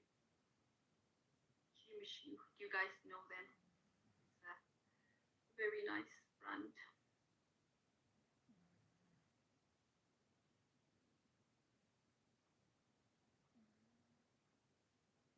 That's a good thing, Casey. What? No, it was not. It was not.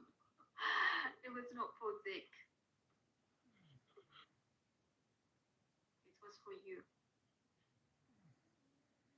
I mean, I like Jimmy Choo. I have that at home now. I'm using that. You know, I don't normally buy the same perfume again. So one of the perfumes I bought twice is the Jimmy Choo one because I loved it so much.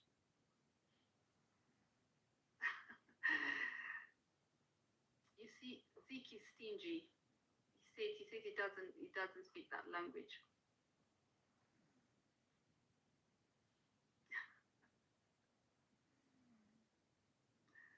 My eyelashes, well, these eyelashes are mine. There's nothing artificial about my eyelashes. Big Lou, thank you. What do you mean my eyelashes? They are my eyelashes. They are not Jimmy Choo eyelashes. Victor Ronov, I like that. I had that one. I had that one. I had Dolce & Gabbana, I had that. I had J'adore. Well, I have J'adore still, but I prefer Jimmy Choo.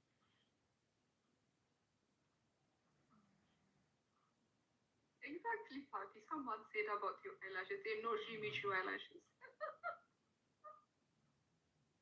Somebody says, Prince God, the Lord, you have your own. Exactly.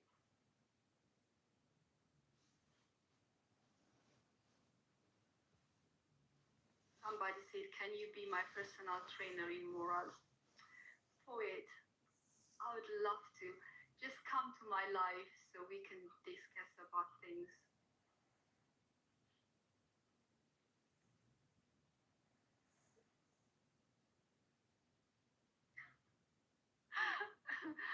He gave me his surname, so I'm Abizik. You guys, if you don't know, I'm Abizik. Thank you, poet.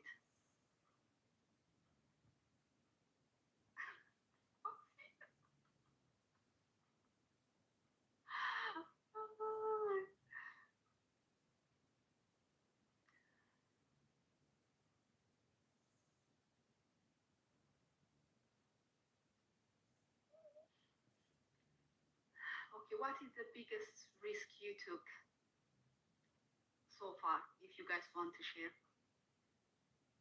Oh, thank you.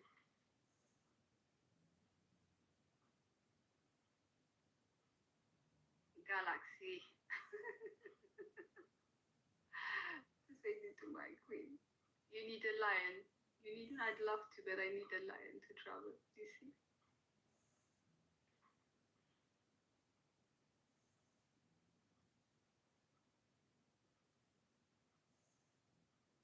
You moved to Egypt. Okay, from where, Igloo? From where? You moved to the US by yourself.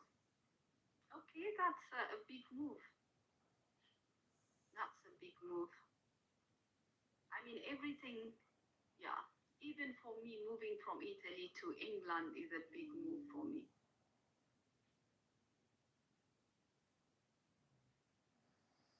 From Ethiopia to Italy, from Italy to the US. So, yeah. Oh, Sydney, that's so nice if you're an artist. From Florida. Okay, from Florida to Egypt. Okay. Oh, that must be a big change for you, Big Lou. Do you like it there now?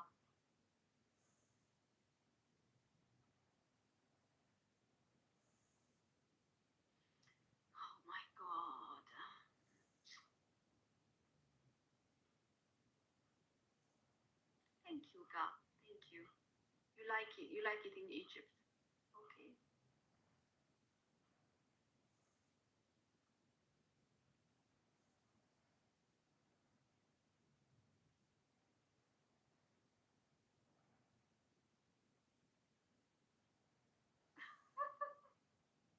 So that coming to my life is the greatest risk you take, poet. I don't think that's a risk. That's a luck, a good luck, I guess. That's not a risk. Your confidence is restored. Honestly, that really makes me happy. That makes me happy.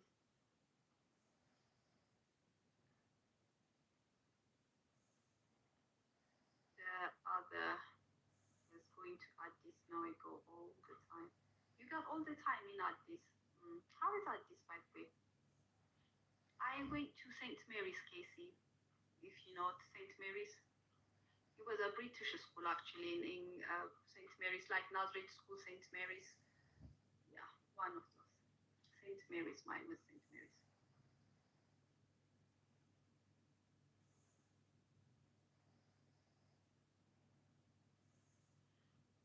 They were British missionaries. Yeah.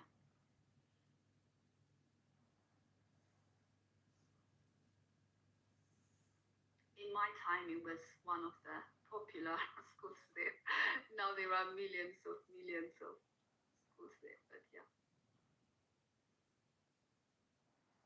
Yeah, there were only girls, no boys when I went to school.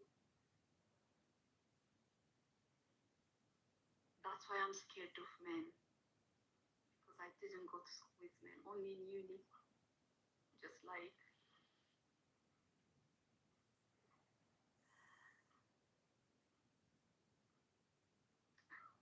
where did you go, Fafi? Which school did you go?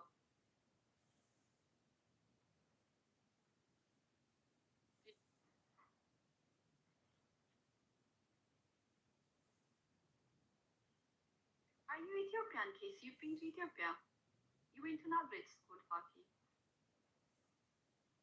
Yeah, so they did the same Nazareth, St. Mary Cathedral.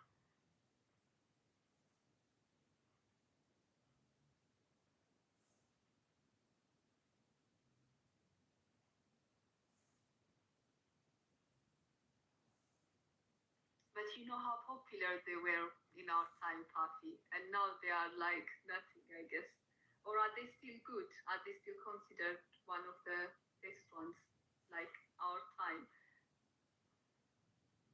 Okay, Casey, I didn't check your profile, but yeah, I thought you were British or something. Yeah,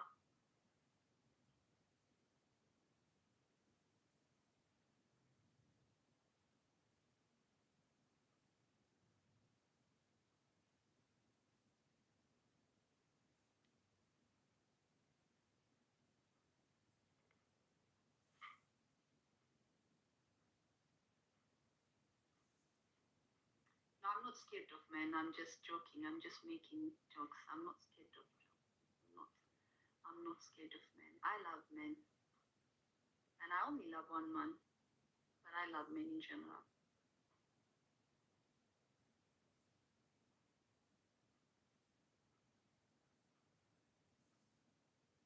They say I love men, but I'm in love with only one man.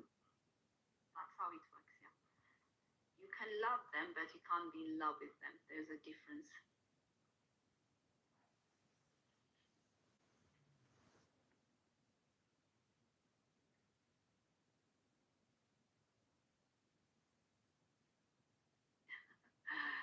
Yeah, you can't be in love with multiple men.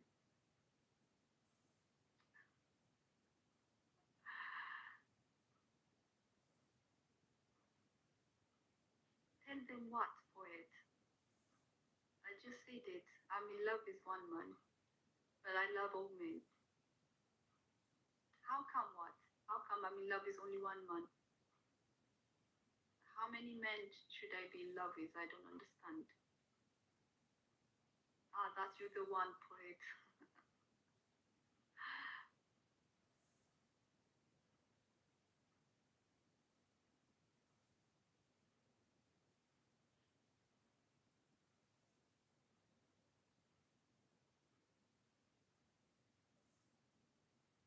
Nobody, Fafi.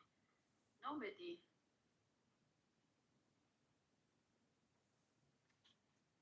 I miss those old men. I mean, I miss those men in old times, like Menelik.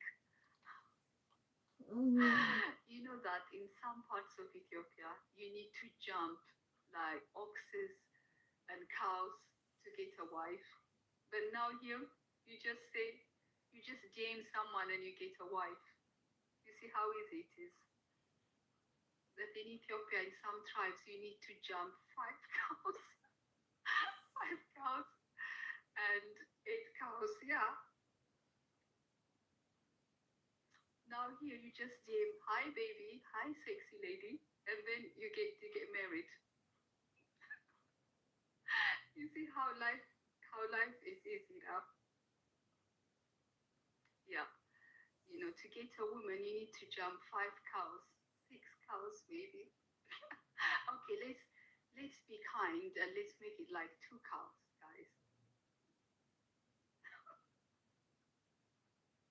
No, Jonathan. Yeah, yeah. These men are so spoiled now, Puffy. You see, they just get everything easily. Like they just say hi, they just wink you, and then you are their wives the next day.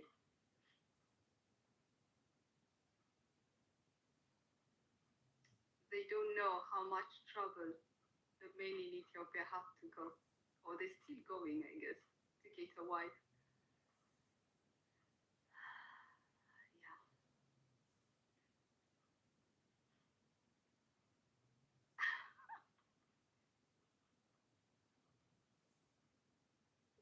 Yeah, they need to buy the cow and jump it.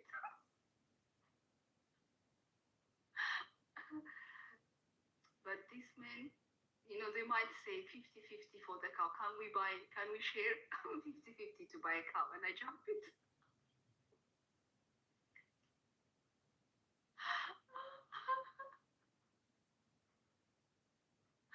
Oh my god. No, Lionheart, I don't expect things.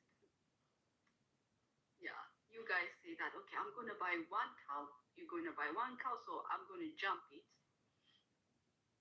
Yeah, 50-50, that's what they say.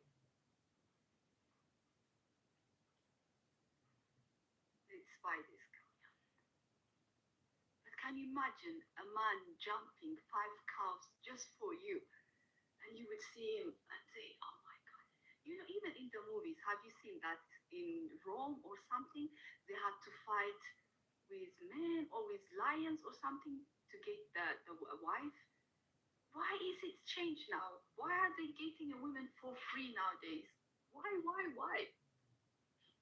Is it because women have become easy, or is it because men have become weak? That should be the question. Who is weak? Yes, like I'm just making jokes, I'm not serious. Look, weak men, yeah. I'm just making jokes, man. Don't get mad at me. I love you. I said I love you, man. I can't live without you, so.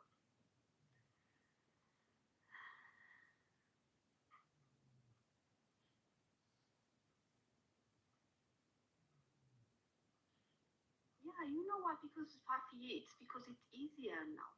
You can just DM someone and then you can get 2, 3 wives now. So why should they bother? Why paying all that sacrifice to get a woman? Thank you.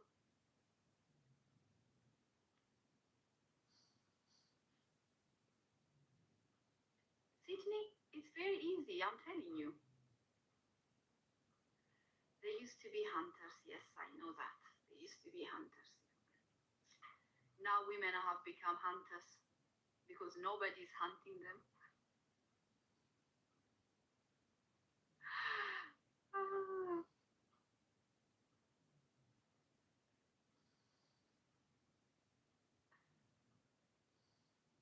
If she's worth it, then what? You jump 5 cows, AJ.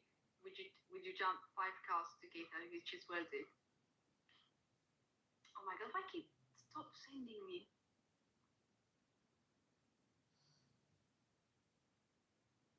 Exactly, Papi.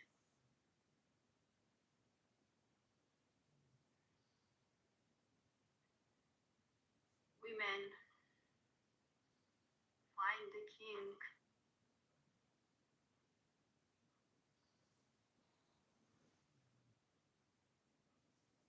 Prom date. Poet, you want me to be your prom date? You would jump over the moon. Be realistic, AJ.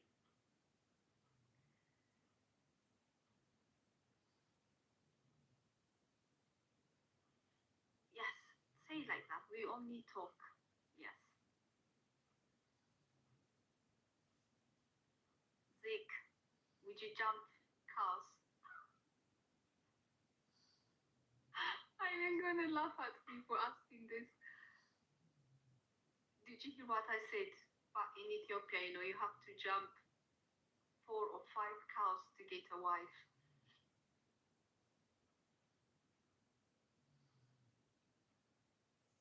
Oh, second chance. Thank you so much. You're so kind.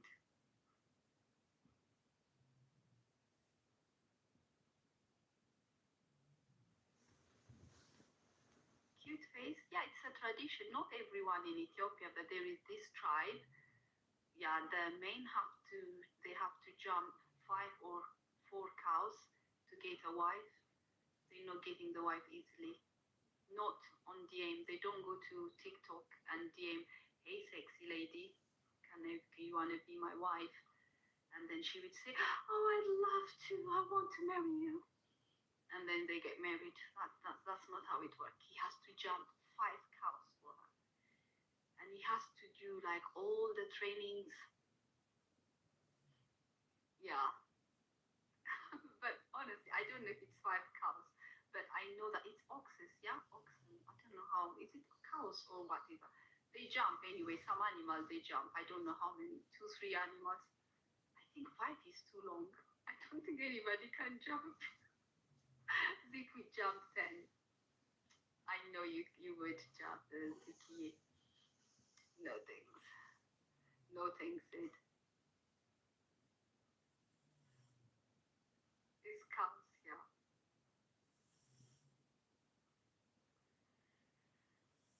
Oh my god, guys.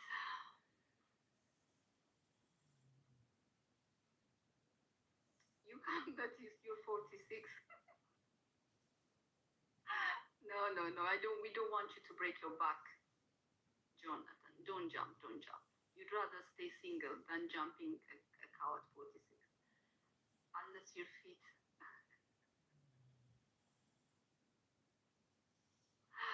Second chance. If you train,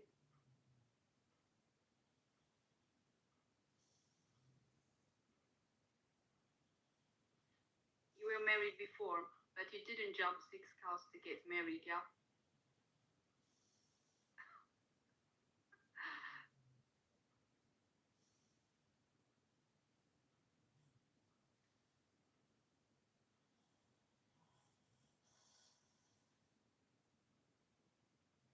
You lost your property. Oh, I'm sorry to hear that. No, Casey, it's also Ethiopian tradition in some, you know that Ethiopia has different tribes, you know. So in some parts, I think it's Gums or what is it? Yeah, in some parts of Ethiopia they do that. Not in Addis. Nobody jumps cows in Addis, Casey. They don't even jump a cow. I mean a sheep. Not even a sheep. They just a rope. They don't even jump a rope there.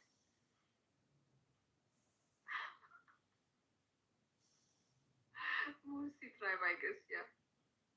Yeah. Second chance just answered. Yeah, it's a Mursi tribe. Yeah. Yeah, not a chicken. Yeah. Give it to my mom so my ex-wife can be accepted. Oh, okay.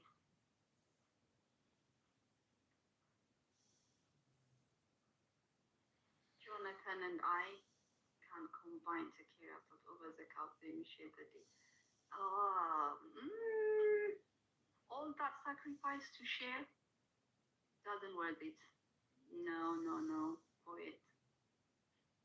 Who did my hair? This? Like, one of my colleagues. Uh, I used to wear wigs for a long time, no? So I stopped wearing wigs.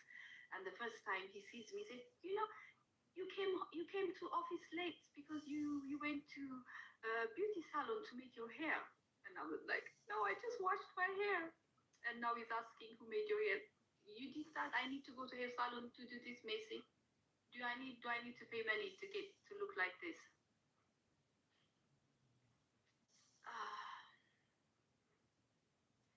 No, I'm Ethiopian. Wayne.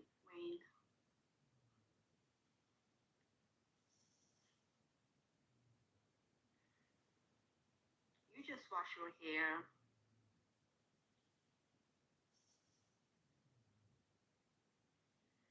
Second chance, the dowry, I think it's a tradition, yeah? You know why? I feel like it's just like to show respect, that's to show that you are really interested, to pay some respect for her family, and then also to show them that you are able to look after her. You are financially stable, so you show them that you have enough money to support her throughout her life, to provide for her. It's just a way of showing that you're a provider, I guess. So, in this time, maybe it doesn't have that much value, but it used to work before, I guess. Yeah, it's tradition, yeah.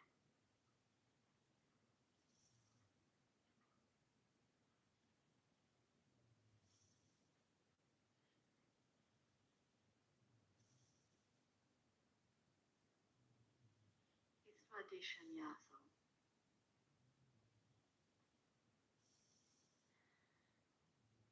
but I feel like, we need to upgrade ourselves, change with the situation, with the year, with things. So if a woman still thinks that a man would do that for her, then maybe she's an illusionist or something delusional.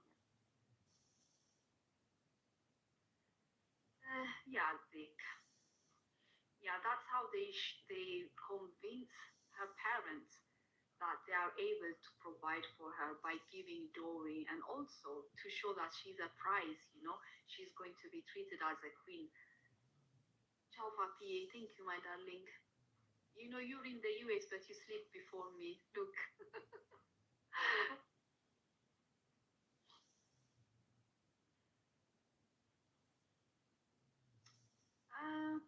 I really don't know the situation now about in Ethiopia about electricity. Oh, you know what? Second chance. I heard that in some countries women give dowry for the man, but I really don't get it. Why? The man should be the provider. Why would they give dowry to the man? I don't know the idea behind this. I mean, like the reason. I feel like the woman is a prize to be looked after.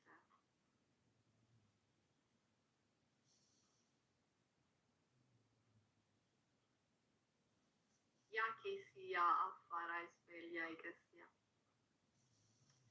Good night, QG love. I think I'll be going soon as well. It's 20 to 3. Shall I stay for the next 20 minutes or shall I leave now? I don't know. I don't know. It's late in here.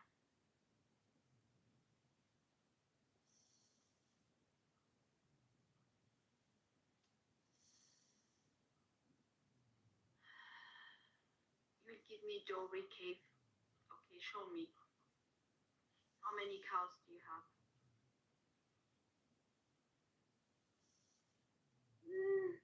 In some places, in workplaces, yeah. But in Italy, we used to use military time all the time. Yeah. And for me, I find it easy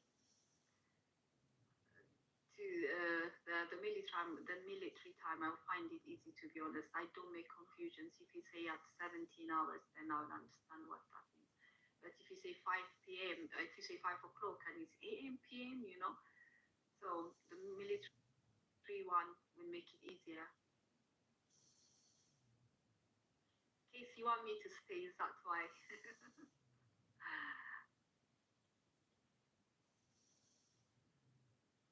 Thank you, Kate. Thank you so much.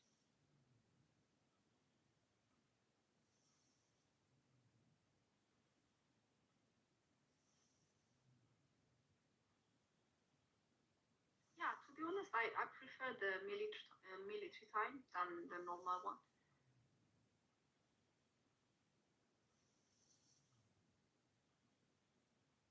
Okay, that must be interesting. Military life.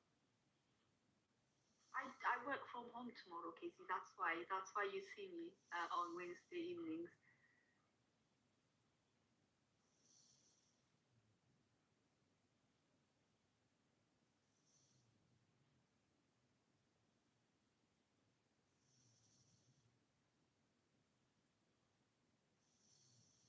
You don't like life in military, Jonathan? Why is that?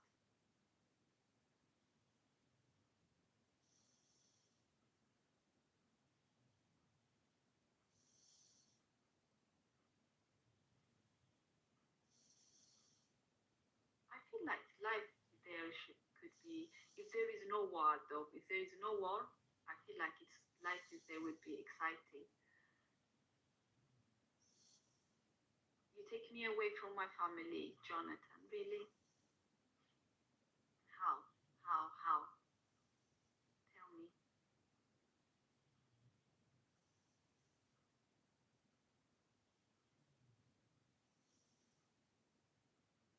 Okay. Do I have a celebrity look-alike poet? I don't know who's that.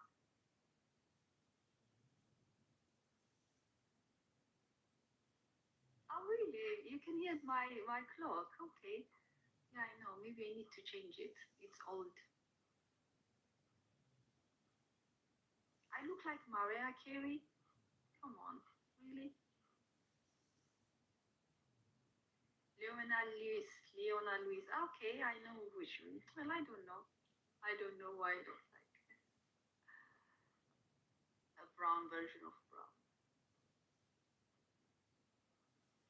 I am so sweet. Thank you. I take all the compliments.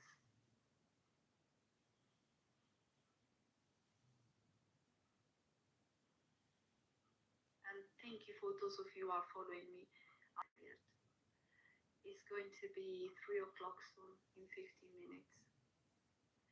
So just talk to me fast, quick.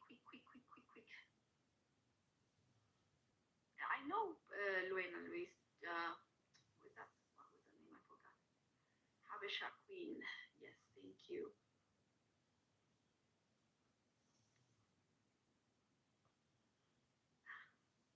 Harry saying, I like these pickup lines. Honestly, they make me smile. Do God know that you are down here because he's missing an angel? Maybe he doesn't know. Can someone tell him, please? Oh, poet, yeah, I'll follow you.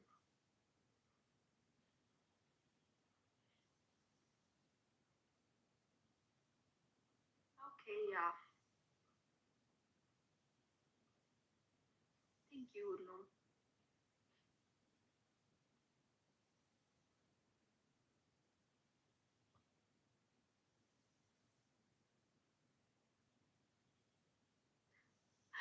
Jonathan, thank you so much. Yeah, I'm going to sleep soon as well. I'm not British Michael Jackson. Are you Michael Jackson?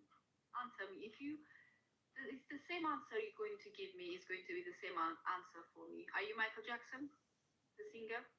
If the answer is no, I'm not British. You know that. Oh, you want to sleep, but you're just watching me. Okay.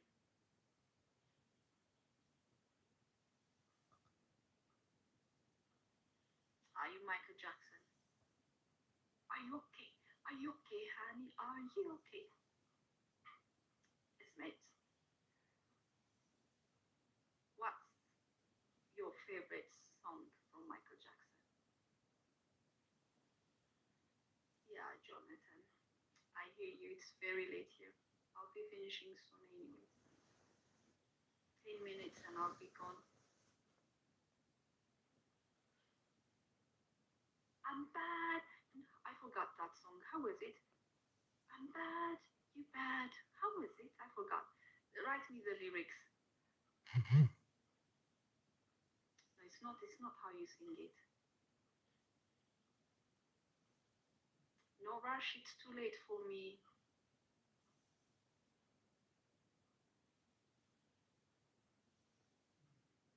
Exactly, Zacharias.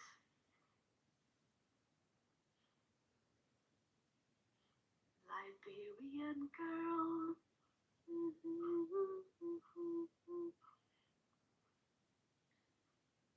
Michael, you already leaving me without singing a song. One of your songs. You're not going to sing for me, Michael. You're just leaving me like that.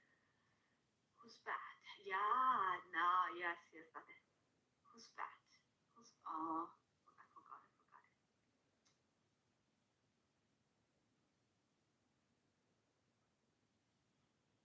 Are you okay, Michael Jackson? You okay? Smooth criminal. Yes, poet, you'll sing for me. Michael Jackson was the legend. I don't think there is anyone as famous as he was, to be honest. Not even in this time, no. Michael Jackson followed me. Thank you, Michael.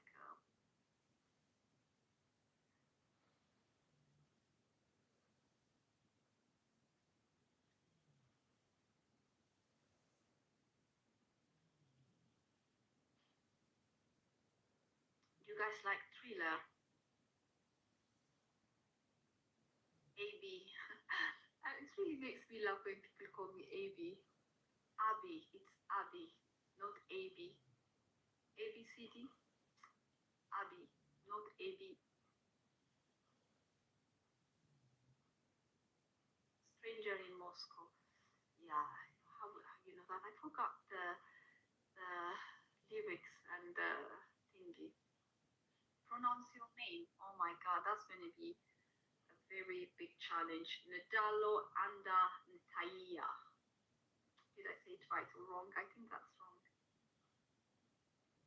Bye guys. Bye bye. Bye bye. Bye bye.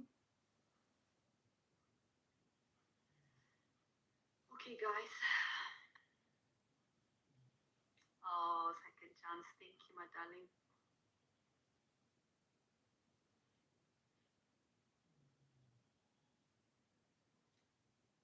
Yeah, second chance. Thank you for being here today. Thanks.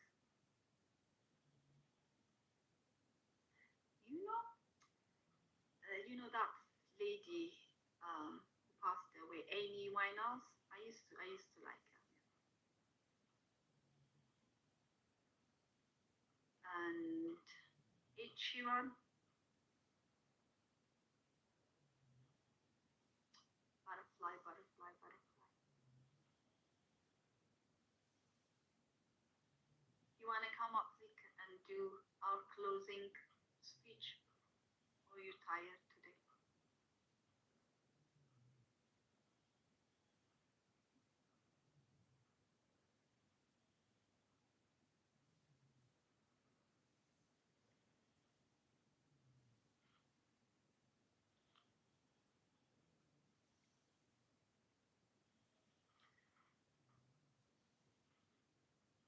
Yeah, just do our closure speech and then we close down. I'm really tired, but I had really a great time today with you guys. We talked about a lot of things, and thank you for staying with me for more than 2 hours. Sound like you did. What? Can you hear me? Yeah, he can hear you, Zeke. How? Sound like you had a good fun today. You had some good time tonight. Yeah, I talked with my viewers there. Yes, we talked about so many things. We discussed. They asked me questions, and I answered. It was a one on many, let's say, live. Yeah. Yeah, So it was good. that was a good time. Yeah. What was you talking about today? No topics. They were just asking question and answers. Nobody talked. Maybe we'll discuss about them next week because today nobody was interested. Nobody see them. They said that they couldn't see the prompt actually. I cannot see it. Yeah. You cannot see it either. No. Did you bring anybody up? No, you can't see this. It's like more shaped by your choice or circumstances. You can't see it here. You guys can't see it here. You can't see. Okay, let me. Maybe they can, but I Can you cannot. see it now? Can you see it now? No. All I can see is your forehead.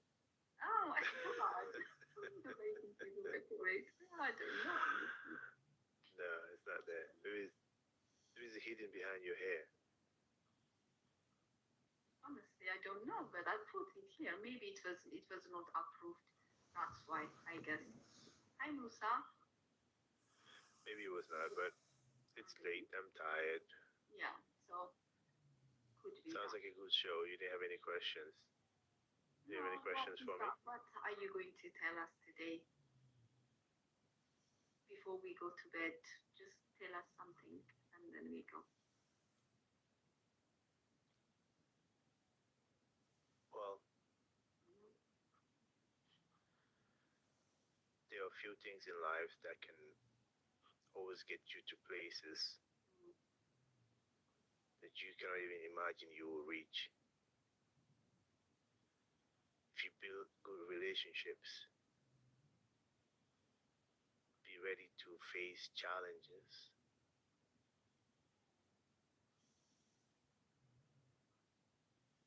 And have a goal that shows that you want to get somewhere. You will succeed beyond your expectation. Because if you build relationships, the relationship starts with you and God and whoever comes around you. You become a builder. You can build relationship with yourself, within yourself. Everything that comes along will get along with you.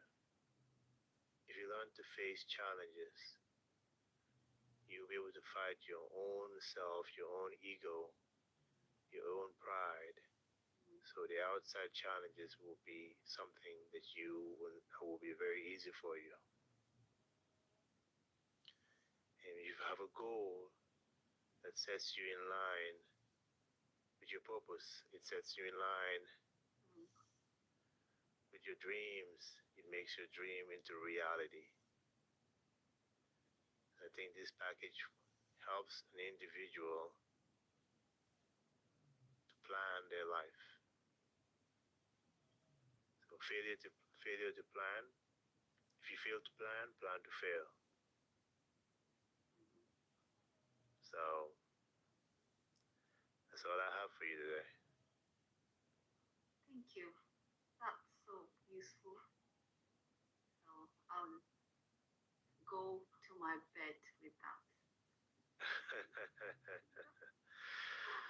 So, Go get some sleep, and it was a good life. And sorry I wasn't able to participate and tap for you as much as I can, or be your moderator today. It's too early. Not really. Actually, it's 9:57. So. Now, yeah, but when I started, it was too early. So. Yes, indeed. I don't go to bed early, so yeah. I'm gonna be up for a little bit for about another hour. Don't worry. I know that you're somewhere there, even if I don't see you. Thank you, Yeni Abby. Thank you, Nizik. Another. Good night. I see you. Bye. See you too. Bye. Bye, everyone. Thank you. And I'll see you next week. But next week, we're going to be talking about this topic. Please come back with some. I don't know, you guys don't see it, but I prepare a topic next week. I don't know why you guys can't see it, but I came up today with this topic here that nobody can see that. So I don't know what's wrong with TikTok. Anyways, good night. Thank you for staying with me. Thank you for tapping. Thank you for following me. Thank you for commenting, for asking me questions, for all your support, for the gifts. I really really appreciate, and I love you all. Mwah. Thank you. I'll see you next week. Bye. Bye, Clinton. Thank you so much.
Hello, I'm Darren Jordan. This is the Al Jazeera News Hour live from Doha. Coming up in the next 60 minutes.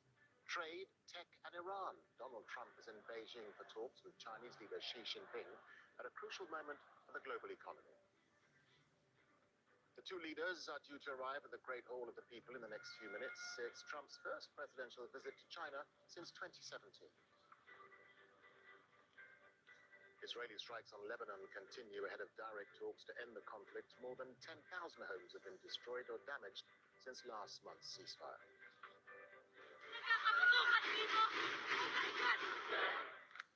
Gunshots in the Philippine Senate building as police try to arrest a senator wanted by the International Criminal Court. And we're in Sudan's Blue Nile state, the new battleground in the fighting between the army and paramilitary RSF. We hear from people who fled the violence. Whether in camps or out in the open, all are fleeing the fighting with very little but the physical and mental scars of what they've experienced.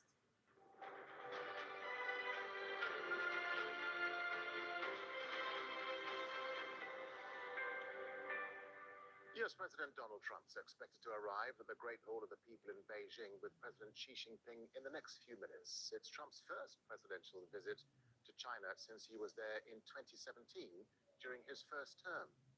Trump says trade is the main focus of his trip. He's accompanied by several influential business leaders, including Elon Musk and CEOs from Apple, Nvidia, and Boeing. Before departing, Trump said he would ask President Xi to open up China to increase the presence of US companies doing business there. On Iran, Trump said he didn't need China's help on the conflict, but confirmed that the issue will be discussed. Trump also said he plans to raise the topic of US arms sales to Taiwan, a move strongly opposed by Beijing.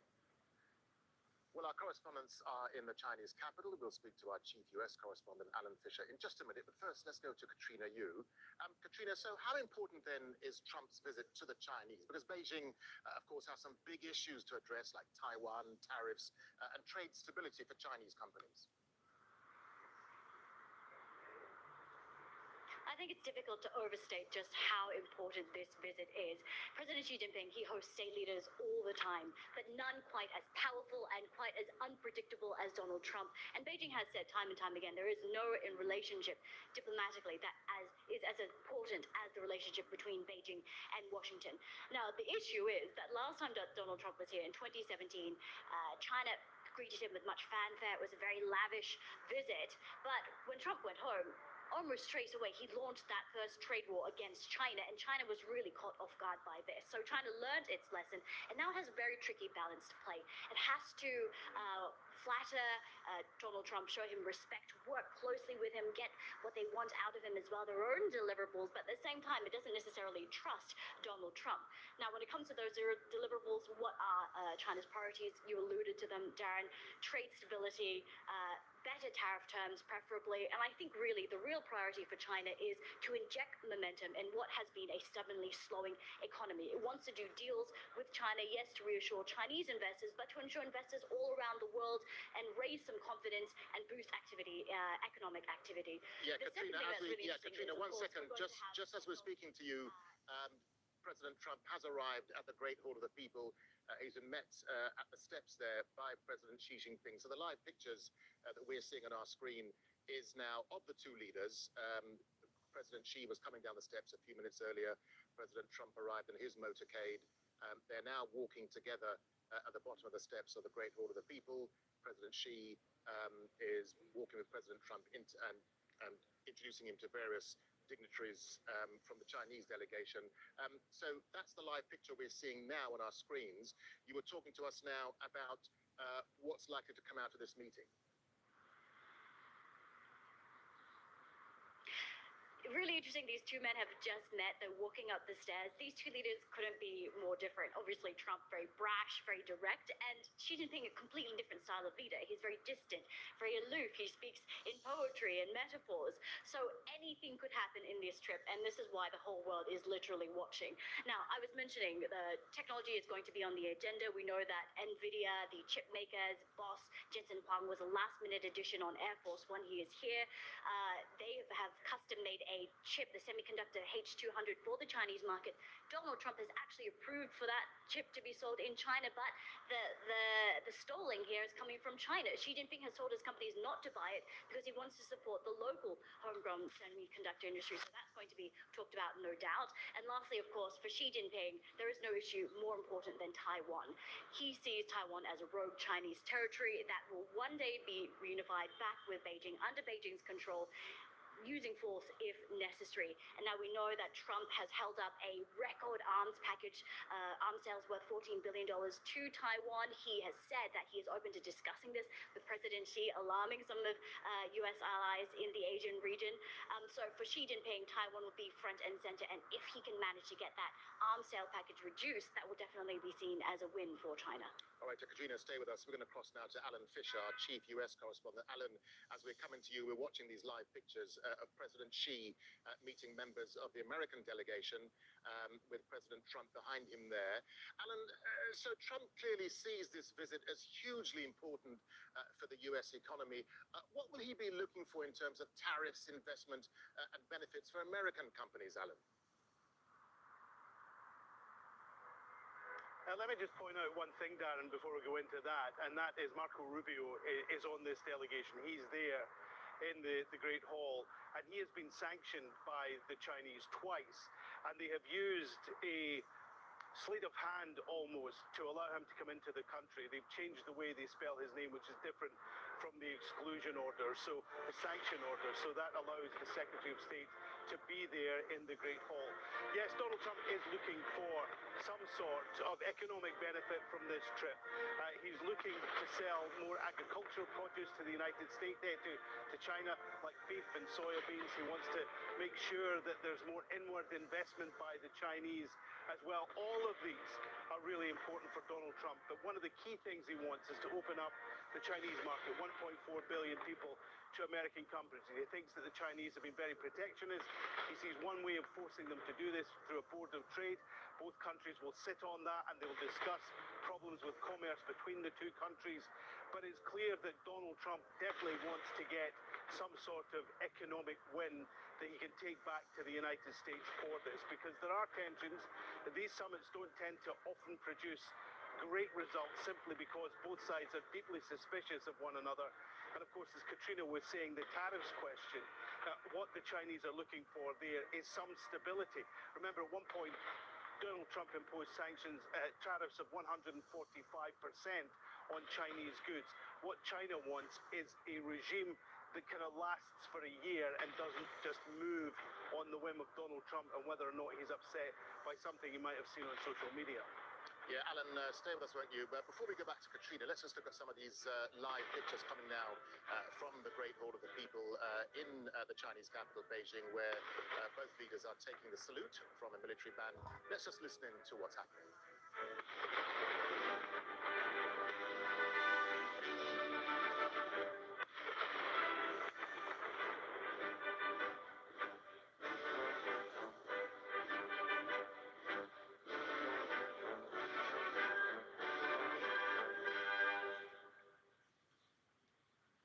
So live pictures there coming from the footsteps of the Great Hall of the People in Beijing, where US President Donald Trump is meeting the Chinese president. The first visit by a US president in close to 10 years to China. So President Trump and President Xi Jinping taking the salutes there from the military band, standing on the dais there as an officer walks up to the two leaders to take the salute. Let's just go back to Katrina Yu. Katrina, just briefly before we move on the issue of some of things like Iran and so on, just talk us through the significance of this meeting at the Great Hall of the People.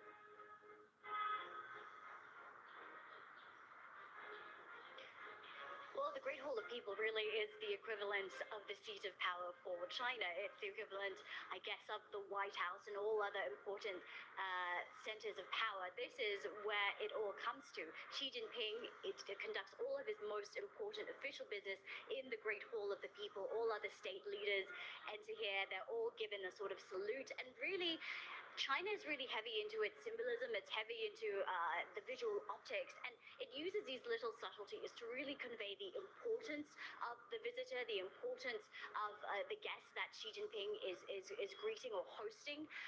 Interestingly, when Donald Trump first arrived in 2017, he was the first leader to arrive in China to be given a state visit plus status. So I think that shows how important he is.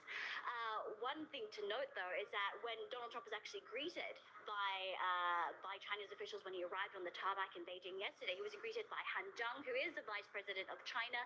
But interestingly, he has more of a ceremonial role. For example, he's the one who attended the coronation of King Charles, not made a member of the highest level of the Politburo. So I don't know if there's anything to read into there, but certainly China is aware that it wants to give Donald Trump a big show. It wants him to feel flattered. It wants him to feel very respected by China, and they do indeed respect him. And so I think we're going to see an equivalent spectacle. We are seeing an equivalent spectacle as China literally does roll out the red carpet for this leader.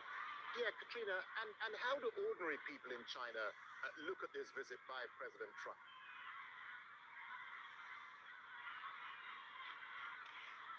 I think ordinary people are very fascinated. This is what everyone is talking about. It's on the front pages of every newspaper here. State media is talking about this.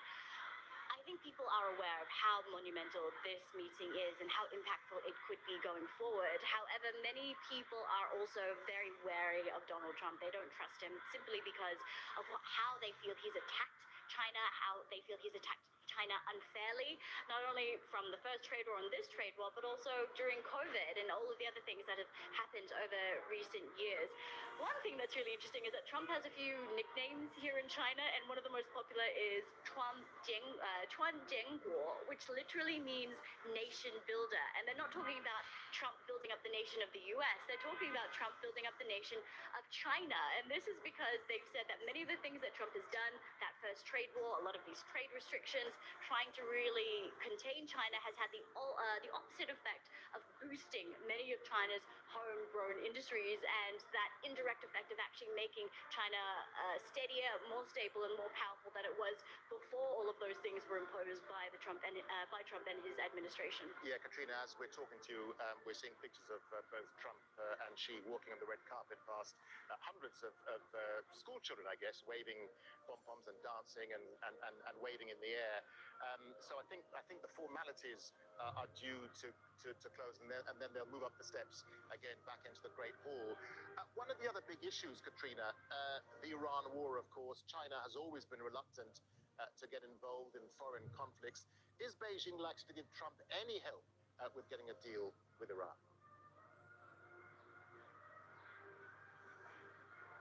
I think this is one of the biggest questions that we're asking about this visit.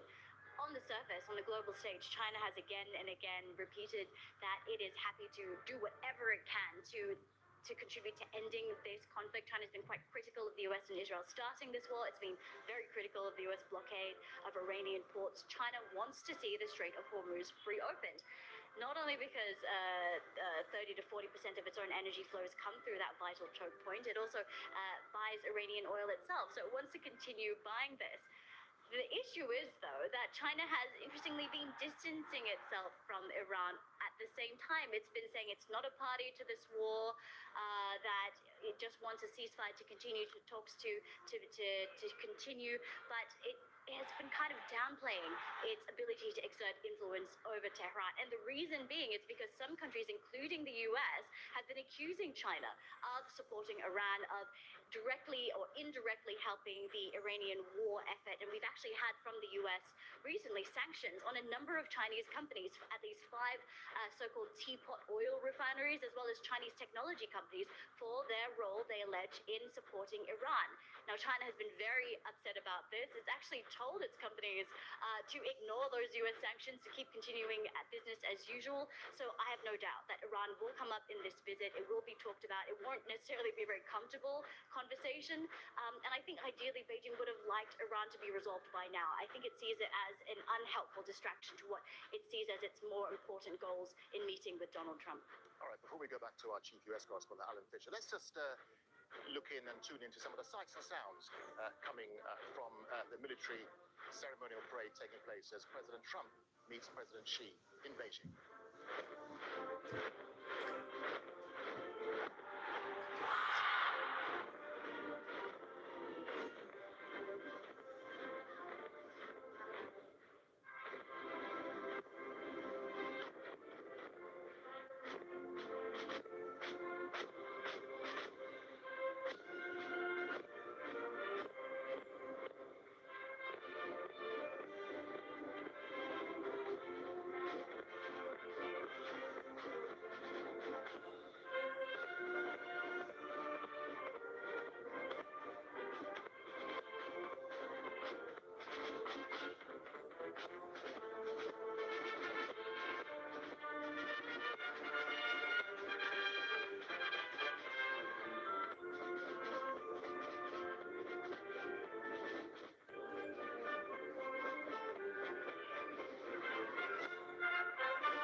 So you're watching this grand spectacle, Beijing rolling out the red carpet for Donald Trump's visit to Beijing and his meeting with the Chinese President Xi Jinping.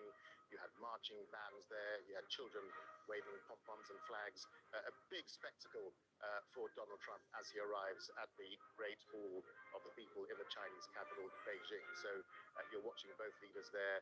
They've moved off the saluting dais after that marching band went by. They took the salutes, they played the national anthems, and now they're just waiting with the delegations at the footsteps of the Great Hall of the People to go up into the hall to start those meetings. Alan, as we're watching these pictures now, the spectacle, or the meet and greet spectacle coming to an end, the elephant in the room, as Katrina was saying, is of course Iran. China is Iran's biggest customer for oil and gas. Would Trump be looking to China to use its leverage on Iran to get any kind of deal, any kind of movement on the Iran issue? Well, Donald Trump suggested that when he arrived in Beijing and met Xi Jinping, the first thing the Chinese leader would do is give him a big fat hug. Donald Trump's words, not mine, because the Strait of Hormuz were open. But of course, the strait isn't fully open, and that is hitting Chinese industry. Now, China hasn't suffered quite as badly with its oil sector because of its huge reserves, but it clearly doesn't want the situation in Iran to go on much longer. And it is, as you say, their biggest customer. And Donald Trump would like to use that leverage to get the Iranians to a negotiating table.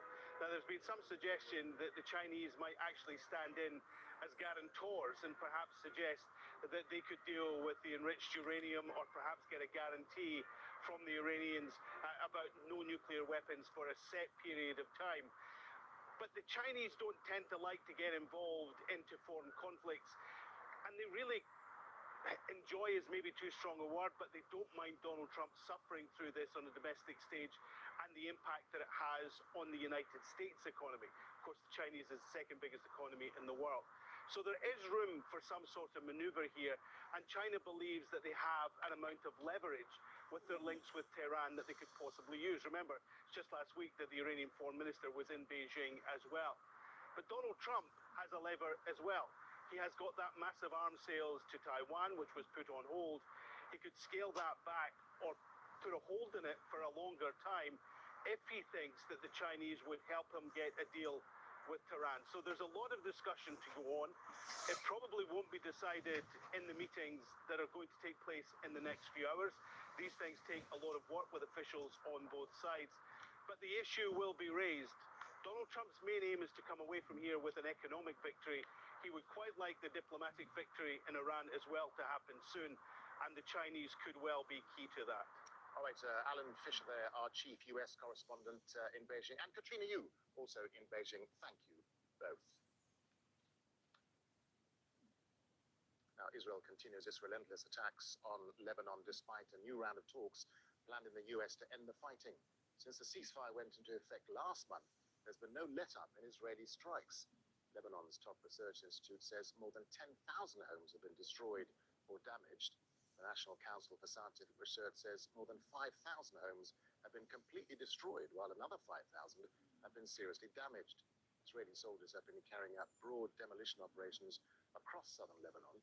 More than 1.2 million people have been forced to flee their homes. But at least 15 people, including 2 children, have been killed in another day of Israeli strikes across Lebanon.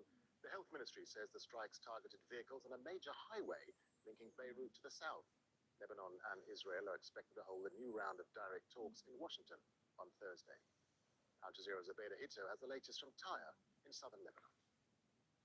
Very dramatic numbers are coming out from a government agency today here in Lebanon about the amount of destruction that's happened, carried out by Israel with airstrikes, drone strikes, artillery shelling, and systematic demolitions in vast territory here in southern Lebanon, especially half of the buildings or housing units, as they are referred to by this government agency, have been completely destroyed, and the other half have been partially damaged, making it nearly impossible for people to go back to their homes and start to rebuild their lives. In many of the places that are affected, Israeli troops are currently occupying Lebanese territory, making it impossible for people to reach those areas. And it's not clear if and when people will actually be able to make it back to some of these places like Bint Jbeil, which was home to 30,000 people. Attacks continue through the day today, targeting people in vehicles traveling between Beirut and the city of Sidon, killing many people, including women and children. We've seen a significant escalation leading up to the meetings that are supposed to happen in Washington tomorrow. But that being said, as these attacks continue, it's going to make it very difficult for the Lebanese government to make any concessions until the violence ends. And it might be possible to talk about some of the more important issues on the table, including an Israeli withdrawal from Lebanese territory, the return of prisoners, and efforts to rebuild some of these places that have been reduced to rubble here in Lebanon. Abeda Hito, Al Jazeera, Tyre, Lebanon. Ukraine says Russia has unleashed a large-scale daytime drone attack, killing at least 6 people and injuring dozens more. Kyiv says more than 800 drones were fired, mainly on western regions. President Volodymyr Zelensky says the strikes hit close to the borders of NATO countries. Poland scrambled fighter jets in response. Meanwhile, Moscow says Ukrainian drones hit 3 industrial facilities in Russia on Tuesday night, but no casualties were reported. The attacks come after the end of a 3-day ceasefire. Al Jazeera's Audrey McAlpine is following developments from the capital, Kyiv. This is what Ukraine's skies looked like on Wednesday. It's a radar image showing Russian drones traversing the country. All of this just about a day after a U.S.-brokered ceasefire between Russia and Ukraine expired. Now, according to Ukrainian officials, hundreds of drones were launched beginning Tuesday night throughout the day on Wednesday by Russia, hitting far-flung regions in the west of the country, leaving many people injured and others dead. The target is allegedly energy infrastructure, but also civilian areas have been damaged in the process. Still, as attacks escalate, Ukraine says it still believes in the diplomatic process. Ukrainian President Volodymyr Zelensky on Wednesday, speaking to the Bucharest Nine and other Nordic leaders, said that Ukraine hasn't given up on diplomacy. He also added that he hopes U.S. President Donald Trump, in his meeting with China's Xi Jinping, convinces them to put stronger pressure on Moscow to end the war. Now, after 4 years, and even in light of Vladimir Putin of Russia's comments that the war might soon end, many Ukrainians aren't convinced that diplomacy alone will bring an end to the fighting. Audrey McAlpine, Al Jazeera, Kyiv. Now, fighting between Sudan's army and the paramilitary Rapid Support Forces has displaced thousands of people in the southeastern Blue Nile state. The United Nations has described the conflict as the world's worst humanitarian crisis. More than 150,000 people have been killed, with indiscriminate attacks on civilians being reported since war broke out in April 2023. And the fighting's displaced 14 million people, with 4.5 million fleeing to neighboring countries. Blue Nile state in the southeast has become the latest battleground. 50,000 people have been displaced because of the fighting. Well, many families are seeking refuge in the capital Damascene, escaping the horrors of the conflict. Ziba Morgan now reports. These tents in Al-Karama camp in Al-Damazin, capital of Sudan's Blue Nile state, are home to thousands of people escaping the conflict. The state has become the latest battleground in the conflict, with the Rapid Support Forces launching attacks to take control of territory from the army. Harbiya Omar came here last week, seeking refuge from Al-Kurmuk in the southern part of the state. The town was overrun by the RSF. She says the group carried out atrocities that forced them to flee their homes in the middle of the night. The RSF came into our village and took our livestock and beat people. Some people were killed and burned. We left some dead people on the ground when we fled. We walked for 2 days with no food and no water with the children. Some of us barefoot and with nothing. All because of what the RSF did to our village. They targeted men, they abused women, so we fled. Nejwa also fled from Al-Kurmuk with her children and her mother when the RSF took control of the town. She says not all of them made it to the safety of the camp, and shows us burn marks on her mother, which she says she sustained when the RSF shelled their home, setting it on fire. Many of those here come from the southern part of the state, where most of the fighting is happening. The UN says more than 40,000 people have been displaced here since the start of the year, adding to the more than 300,000 people already displaced in the state. Not all are in camps like this one. Some are in informal shelters, cut off from access to food and medicine.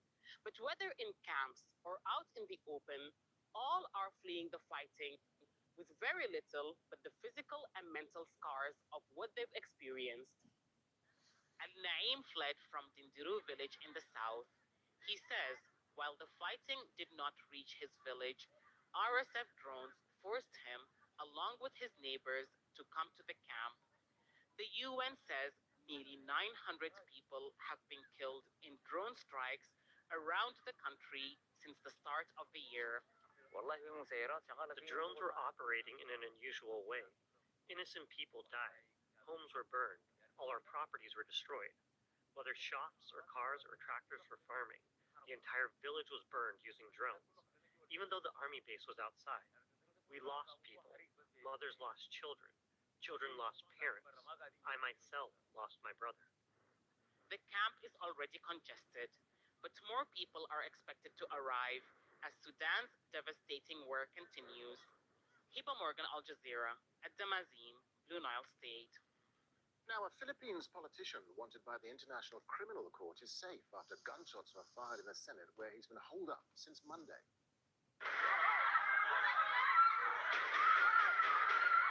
It's unclear who fired the shots or why. There are no reports of casualties. Senator Ronald de la Rosa is accused of crimes against humanity and murder when he served as police chief under former President Rodrigo Duterte's government. He denies any involvement in killings. The ICC unsealed an arrest warrant for De La Rosa on Monday. He's called on his supporters to gather in the Senate to prevent his arrest. Well, Al Jazeera's Jamila Alindogan joins us live now from the Philippine capital, Manila. Jamila, so those extraordinary scenes in the Senate on Wednesday with gunshots being fired as police tried to arrest De La Rosa. What's the latest now? Just tell us what's been happening. Well, Darren, the most important perception that the national government wants the world to see at this point is that order has been restored. We're right outside the premises of the Senate. There are nearly 400 police officers stationed in and around the Senate. All senators, 13 senators who are part of the majority bloc, were believed to have been accounted for last night. As of last night, we were told that Senator Ronald De La Rosa remains inside. He has not surrendered, and authorities are also not able to actually serve that warrant. This is the situation that they want to put in place, a total difference from what happened last night, from what the team itself witnessed last night. As you know, the Philippine Senate is no stranger to scandals and, even stories of courage. But even in a country long held back by violence and instability, what happened last night was unprecedented. The Senate halls had long been seen as a place of stability, civility, but instead it had become a battleground. And as hours passed by this morning, more and more questions are being raised as to why that shootout actually happened. Was that a foiled attempt to serve the warrant? Was that a bungled escape attempt by Senator De La Rosa and his supporters? Why was it that at least 10 shots were fired and there were no reported injuries at all? Or were that actually an attempt to steer the pot to make things actually escalate? So it remains to be seen what's going to happen. But what we were told by sources is that an investigation is going to be underway over the next few days. However, at this point, it remains to be a standoff. The threat of him being served a warrant by another government agency remains in place. The Senate bloc, the majority bloc, the Senate president does not recognize the sovereignty of the International Criminal Court and said that they will not surrender Senator Ronald De La Rosa. De La Rosa yesterday, we spoke to him and he said he wants to be given due process, which critics say something that was never given to the more than 30,000 Filipinos who were killed during the drug war operations of former President Rodrigo Duterte's administration. All right, Al Jazeera's Jamila Alindogan live for us there in the Philippine capital. Thank you, Jamila. Now, Cuba says it's run out of diesel and fuel oil as a result of a US blockade. The island's energy minister warned that the national grid is now in a critical state. The country is facing a severe fuel crisis after the Trump administration imposed an oil embargo in January. Blackouts have increased dramatically across the capital, Havana, with many neighborhoods without light for 20 to 22 hours a day. British Prime Minister Keir Starmer has met with a potential leadership rival as he fights for his political survival. UK media say Health Secretary Wes Streeting is preparing to resign and then mount a leadership challenge. Starmer's been under growing pressure to step down after the governing Labour Party's disastrous showing in local elections last week. All right, let's head to Washington, D.C. for our regular segment. This is America, bringing you insight into the debates shaping America and the world. Over to Cyril Vanier and Manuel Rapolo.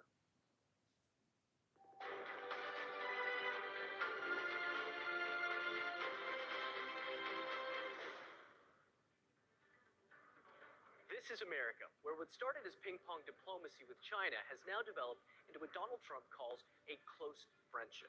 But the two countries are currently in a fragile trade truce. Donald Trump is in Beijing with the hope of cementing that. I'll have more on that later in the show. But to start us off, here's Cyril Vanier in our Washington studio. Manuel Rapolo, thank you. Here's how Donald Trump views the U.S.'s trade relationship with China. It's a ripoff, and he's on the wrong end of it.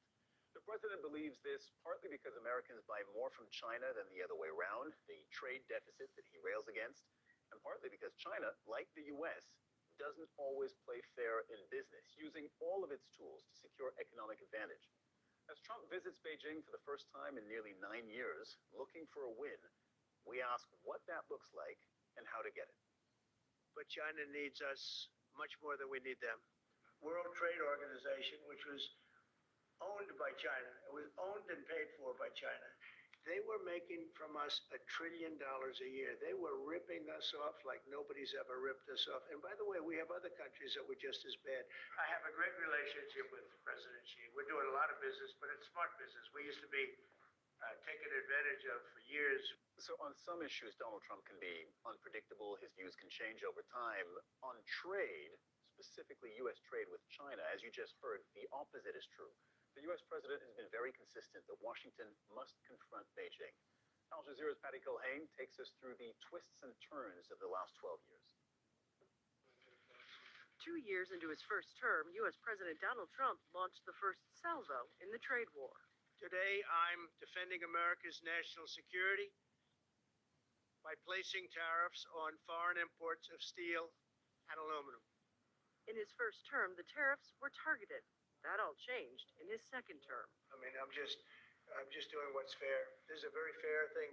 Every embassy in Washington has had to deal with tariffs in one way or another, but none more so than China. It all started in February of last year when U.S. President Donald Trump put a 10% tariff on all goods coming from China into the U.S. China responded, putting tariffs of 10 to 15% on some goods. The rates peaked in April, U.S. putting up tariffs as high as 145%. From the Chinese side, 125%. But then the two countries reached a deal. The current U.S. tariff rate believed to be just over 23%. The Peterson Institute puts the average tariff rate China has put on U.S. goods and services at just under 32%. Chinese officials letting their actions speak louder than their words. As the situation unfolds, the mutually detrimental consequences of tariffs have become increasingly evident, while calls for the preservation of free trade have grown ever more insistent. Still, the numbers show the tariffs are having an impact when it comes to the trade deficit between the two countries. The deficit is the difference between what China exports to the U.S. versus what the U.S. sells to China. When Trump first imposed tariffs in 2018, the U.S. trade deficit with China was just over $418 billion, staying in the $300 to $400 billion range for a few years, but it has been dropping. Even though still sizable, the difference was just over $202 billion last year. As President Trump left for the trip, one of the big questions, will the trade truce continue? The answer will likely have a huge impact on the world's two biggest economies. Patty Culhane, Al Jazeera, Washington. Joining me in the studio now, Mary Lovely, the Anthony M. Solomon Senior Fellow at the Peterson Institute for International Economics. Also with us, Doug Bando, former Special Assistant to President Ronald Reagan. To both of you, is China ripping off the U.S., as Donald Trump says? There have certainly been cases where China has used U.S. technology, and I think it was much more of a problem before. China is now an innovative nation itself, and it has strengthened its laws against intellectual property theft. So this complaint, at least among the companies that are still operating there, has really moved down the list of their major worries about operating inside China. Doug Bando. Yeah, there's been issues in terms of IP, intellectual property protection, issues of technology that's been stolen or taken and reused. Those are serious and genuine issues, but that's really not what the president is focused on. He focuses on things like the deficit. And the trade deficit is not a ripoff. I mean, we're getting a lot of products at fairly good prices from China. That's a benefit to American consumers. You were an advisor to President Ronald Reagan. Did Reagan worry about China? Well, Reagan worried about China more geopolitically. I mean, he was an anti-communist. He came out of the Cold War. No, I mean specifically economically, in terms of the trade relationship. Well, he wanted to have a good trade relationship, but this is a very different China. We're talking back in 1980. China was not the massive, the colossus that it is today. So the economic side was much smaller, and the hope was to attract China by bringing it into the economic system to help change it politically and to bring it closer to us against the Soviet Union. So he had a very different set of concerns about China. How did China become what it is today? Because 20, 30, 40 years ago, China was seen as producing, it was the world's manufacturing center, but it was seen as producing cheap products, low-value products. That is not the case anymore. What changed? How did it get to here? Yeah, well, as Doug just mentioned, it was a vastly different country back in the 1980s. starting in the mid-1990s in particular, it really reformed. It reformed its state-owned enterprises. It put over 1 million workers off their jobs. It freed up prices. So, before prices were set by the state, it let prices then reflect relative scarcity. And it allowed for the movement of people from the countryside to the urban areas. So the largest, domestic migration in history, really. And on the trade side, its enter into external markets or global markets was very unique. It really was dominated by multinational enterprises, which either set up businesses there in special enclaves known as special economic zones. And this trade really dominated, particularly the U.S.-China relationship. That has vastly changed over the last 15 to 20 years. Doug Bondo, China could and does argue that, both countries have very sharp elbows when it comes to protecting their economies and using all of their tools at their disposal to create space for their economies and their industries to thrive. In fact, China also saying that it is sometimes bullied by the U.S., which no later than last year imposed 145% tariffs on it. Does China's argument have merit? Well, China is certainly correct that the U.S. is willing to use its economic power, and the U.S. is no innocent when it comes to international trade. I think the difference here is that we basically have a Leninist state in China that can use private power in a very different way. They can drive their businesses towards political ends. Xi Jinping has been very much pushing on that, kind of recreating party cells at companies, punishing private companies that go the wrong way. Even this U.S. president doesn't have that kind of a power. So China has a unique ability to kind of use the private resources of the economy for coercive purposes. I was going to say, doesn't the U.S. do a version of that, an American version of what you just described? Of forcing of using government power, influence, muscle to advance the interests of its private corporate champions. Overseas. Yes. Well, we've always had export promotion. I think that what you're basically gearing toward is really using economic power for economic coercion. And the U.S. has done that. The U.S. is really the pioneer of using what some people call our underground empire, which is, our formidable control of global finance, for example. But, we've always said, yeah, but that's because we're the good guys. We're on the side of the good guys. And we've always had, in many of these cases, we've had a large coalition of countries that also agreed with that position. I think with the so-called Liberation Day that we saw last year, when President Trump really announced a trade war on all of our trading partners, that's where a big split really, came to fruition between us and what we usually think of as our partners and friends. So we've set the stage. We've given a little bit of a history, recent and not so recent. I want to get stuck in on this trip now and what Donald Trump can do in Beijing, what he can hope to achieve, and how you get to an economic win from the perspective of the U.S. president. The trade imbalance between the U.S. and China is something he's very big on. America imports far more from China than it exports, making it somewhat dependent on Chinese goods. So here are the numbers. The U.S. imported $308 billion of goods from China in 2025. That's nearly 3 times the $106 billion of goods that it exported to China in the same year. So 300 billion imports, 100 billion exports. Part of the reason it's an issue for the U.S. is the type of goods that it imports. We're talking mass-produced electronics, machinery, clothing, things that the American public now depends on. American companies source from China to keep their prices down. The U.S., on the other hand, mainly exports big-ticket items, so we're talking semiconductors, aircraft, chemicals. These more complex products command higher prices, and for American companies, that means more profits. It also allows them to pay their employees higher wages. Doug Bondo, how worried do you think the U.S. president really should be about the trade deficit? Because he has made it the center of his policy, or the center of his vision with the U.S.-China trade policy. For him, it's all about deficits, trade deficits. For trade deficits, this is an accounting number. It really doesn't tell you very much.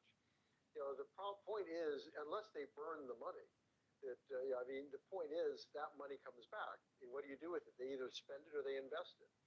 So from our standpoint, it really doesn't matter an awful lot which country where has a deficit or not. Are we getting good products at reasonable prices? It's fair to be concerned, I think, about de-risking. That is, do we want to be overly dependent upon a country that we especially have some political issues with for, say, protective gear or for pharmaceuticals or for semiconductor chips? And some of these issues, I think, are important, but they're much narrower than just the broad sense of, well, how much do we buy from them? Chinese are much poorer than America. The reality is Americans have higher incomes. We're going to spend more than Chinese consumers are. Mary Lovely, Donald Trump makes this the center, right, of attention, center of focus on the U.S.'s relationship with China. It's all about, in his telling of it, trade deficits. Do you agree with Doug that it shouldn't be? I think the overall trade deficit might be something we want to think about, but that's not the way the Trump administration is approaching it. They're approaching it on a bilateral. So they want to make sure that sort of, your purchases and your sales in every country, net out to zero. That's just kind of crazy. It's like I have a trade deficit with the grocery store, but I have a surplus with my employer who pays me. It's the same thing. We go to certain countries for critical minerals. We go to other countries for manufactured goods. So I agree with Doug. The real issue here on our dependence on China is really about where is China dominating in certain goods that we absolutely need. Critical minerals is, of course, something that has been discussed a lot lately, and I think most people are familiar with. It's clearly something we should be working on. The overall trade deficit with China has been decreasing. China's exports as a share of all of our imports was about 22% before the first trade war. Now it's down quite a bit to 9%. Are we safer if we still have 90% dependence on them for critical minerals that we need for our cars and for our armaments? I think the answer to that is no. So they need to be focusing on resilience and security and not this overall number. If they're really serious about dealing with the trade deficit, they should be looking at the large federal budget deficit. The deficit, by the way, specifically the trade deficit with China has been halved from Trump's first term to second term. It was about $400 billion a year during Trump's first term, more or less, to down to 200. Does that mean that Trump's policies are working towards China? He's achieving what he wants? Doug? Well, if he wants to get the deficit down and that's all he cares about, then maybe he's made some achievement. Though it's not clear this past year he's had much success on that. But again, if you're going after the wrong variable, rare earths matters a lot. And that matters not only for kind of our semiconductor, and other electronics, but it matters for defense. We are critically dependent on them, but we don't have to be. In fact, rare earths are not particularly rare. It's just that China dominates that market.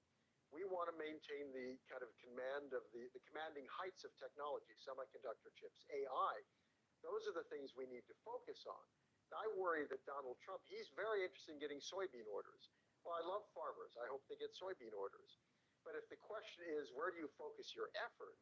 What is your measure of success? I'd say it's semiconductor chips, it's rare earths, it's not soybeans. So you've both mentioned rare earths and how important that was. A couple of numbers here for our viewers. So the U.S. is more dependent on Chinese supply chains than the other way around, which you've heard both Mary and Doug say.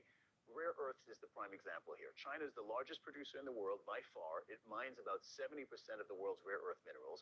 It also processes 90% of rare earth magnets. They have significantly higher magnetic strength and heat resistance, so that makes them a key component in building motors, sensors, robotics, crucially defense technologies, a whole range of products that the U.S. uses, needs, and builds. It's not the only sector where China wields significant control. The U.S. currently sources around 25% of its active pharmaceutical ingredients directly or indirectly from China, so there's pharmaceuticals, and Beijing controls about half the global production of printed circuit boards. These are the critical building blocks for electronics of all kinds. Very lovely. When the U.S. and China were at the peak of their trade war, and the U.S. was imposing 145% tariffs on Chinese goods, on Chinese imports, China responded by choking off the export of rare earths to the U.S. And that's when Donald Trump stopped with his tariffs. It seemed that the U.S. has no answer to this. Right now, the U.S. doesn't have an answer to this. I would argue that all of the products that you mentioned are not equally important. If we have close substitutes, or if we can ramp up production very quickly, as we did with protective devices during COVID, then it's really not a problem. We have to look at things, particularly capital-intensive types of production processes, like mining and refining. That would take a very long time for the U.S. to find a substitute for, either domestically or foreign. So there are some products that are really vitally important, and we need to focus on those. Does that mean maybe don't punch them in the face with 145% tariffs if they can do the same to you?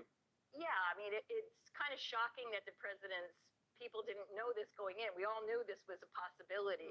The Chinese, now having pulled that card and seeing the U.S. pull back, are very confident. They're going into this latest summit very confident that they have a so-called Trump card in this, which they used again later in the year, where they tried to have extraterritorial application of their own controls. So they're taking a lot of pages out of our playbook and turning around and using it.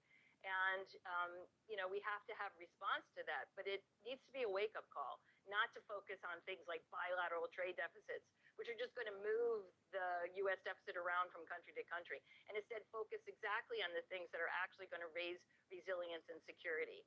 I want to run both of you through the delegation that Donald Trump is taking with him to Beijing. So the U.S. president has invited a group of billionaires to join him on this China trip, hoping that the Chinese president, Xi Jinping, will further open up the Chinese market to American companies.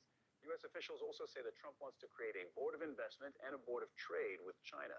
Biggest names in the U.S. delegation are as follows. Apple, no surprise, represented by Tim Cook. China is central to Apple's manufacturing. They also reportedly want to increase investment in Chinese research centers and renewable energy projects.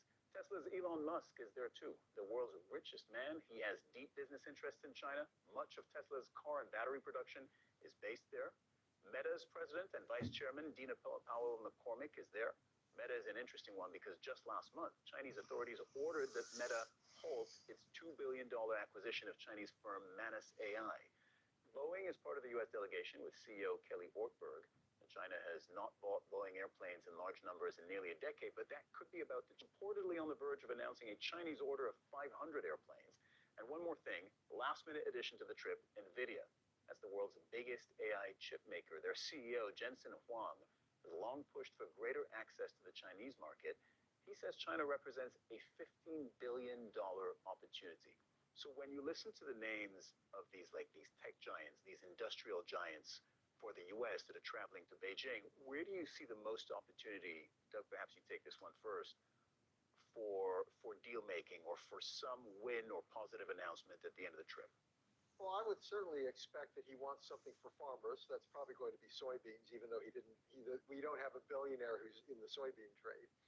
And it probably means Boeing. This is a high value, kind of a high profile product. What I worry about is, yes, that's a win from his standpoint. But for example, rare earths, this is a 10-year project where we need to work with other countries, expand supplies, and especially processing. It'll take time, but at the end of 10 years, we'll be in a position where China no longer has a chokehold.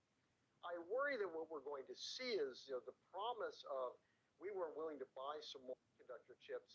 Well, then what are we going to do in terms of trying to protect the advanced semiconductor chips from China?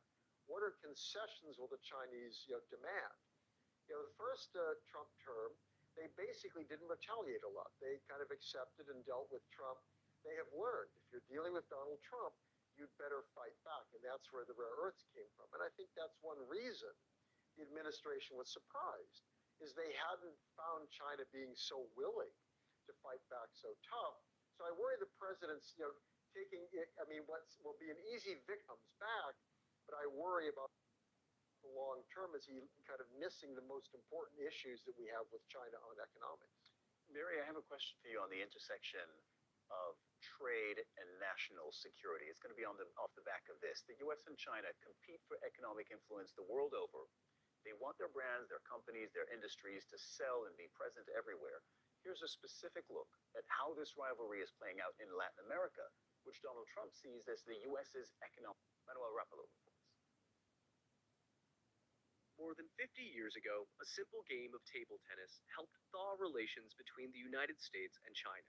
What became known as ping pong diplomacy opened the door to one of the most important geopolitical relationships of the modern era. Today, the tables are turning.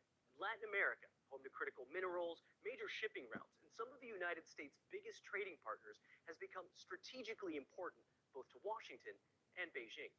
If geopolitics had a soundtrack, It might sound something like this, because the relationship between Washington and Beijing increasingly resembles a high-stakes rally. Fast, competitive, and increasingly difficult to control. President Trump is in Beijing this week looking for leverage, with trade still at the center of the relationship.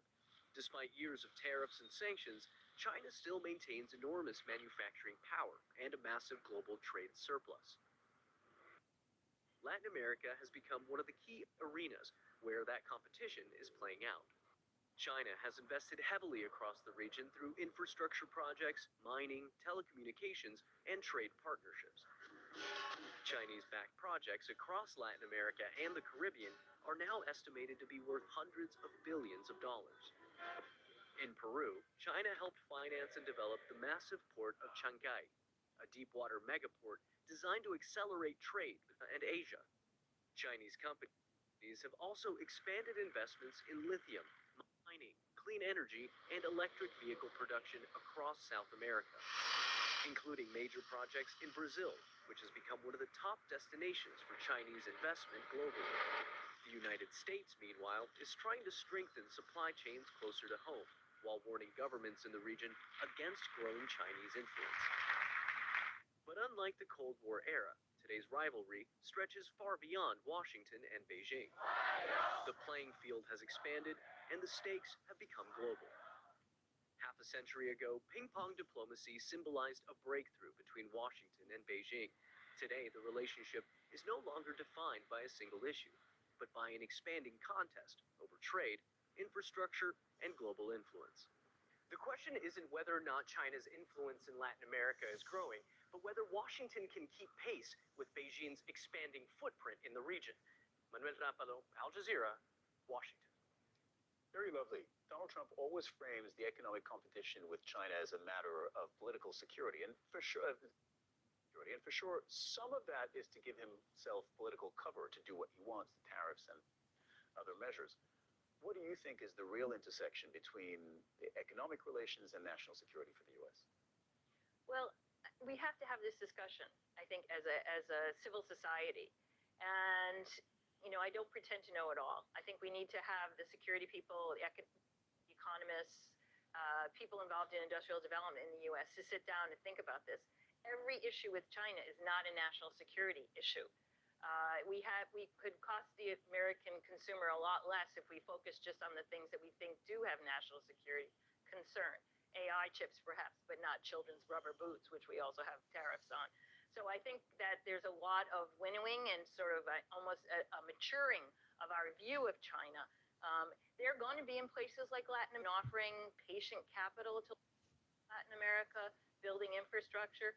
The U.S. can be a very attractive alternative if we try, but we saw President Lula of Brazil here for a couple of hours. Crickets, not really much happening. So what is the U.S. offering? What are we seeing as our positive agenda for these countries and for other countries in Asia, frankly? We started that a little bit under President Biden with the Indo-Pacific outreach that he did, but we were unwilling to really offer the types of investment and trade deals that they really wanted. So I think we have to decide how important this is and what we're willing to do on the economic side to get these countries on side. That's all the time we have for today. But I want to thank you both for joining us in the studio. Mary Lovely, Doug Bondo, thank you for your time. Thank you for joining in the discussion. And that's all from the team here in Washington. Handing back to table tennis extraordinaire Manuel Rapalo and Al Jazeera's global headquarters in Doha. Thanks, Cyril. Corporations have started receiving tariff funds after they were ruled to be illegal by the Supreme Court. But will any of that money make its way back to consumers who are forced to pay higher prices for goods? That's on the next episode of This is America on Thursday at 2:30 p.m. Eastern here in the United States, or 18:30 GMT. Bye for now.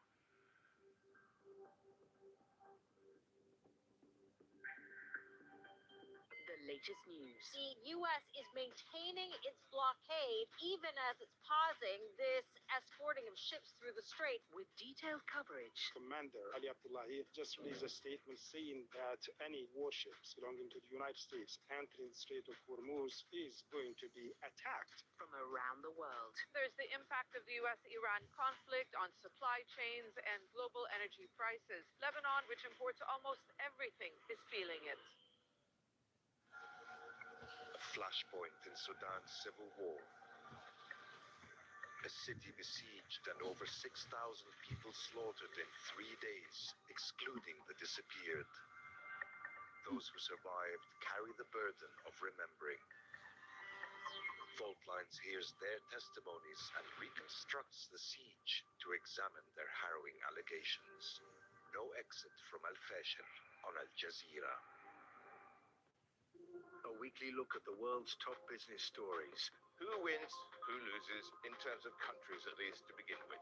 From global markets and economies. A number of rate cuts were priced in for the year. Now we are potentially looking at rate hikes. Counting the cost on Al Jazeera.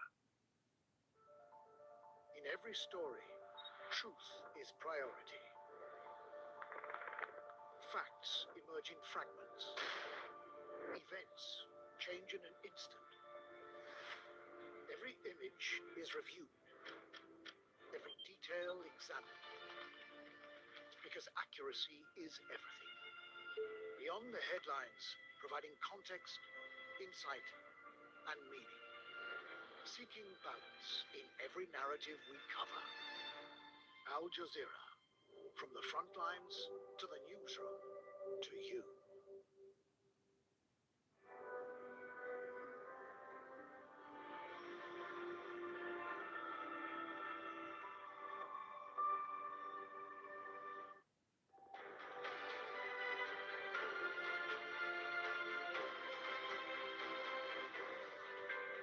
Hello, I'm Riley Carlson. This is Al Jazeera live from Doha.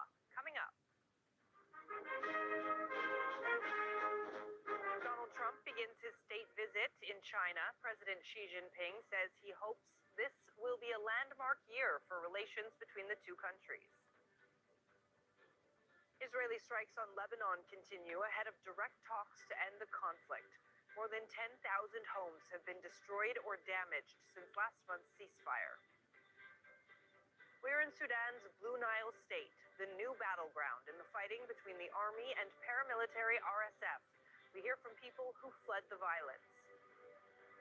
Whether in camps or out in the open, all are fleeing the fighting with very little but the physical and mental scars of what they've experienced.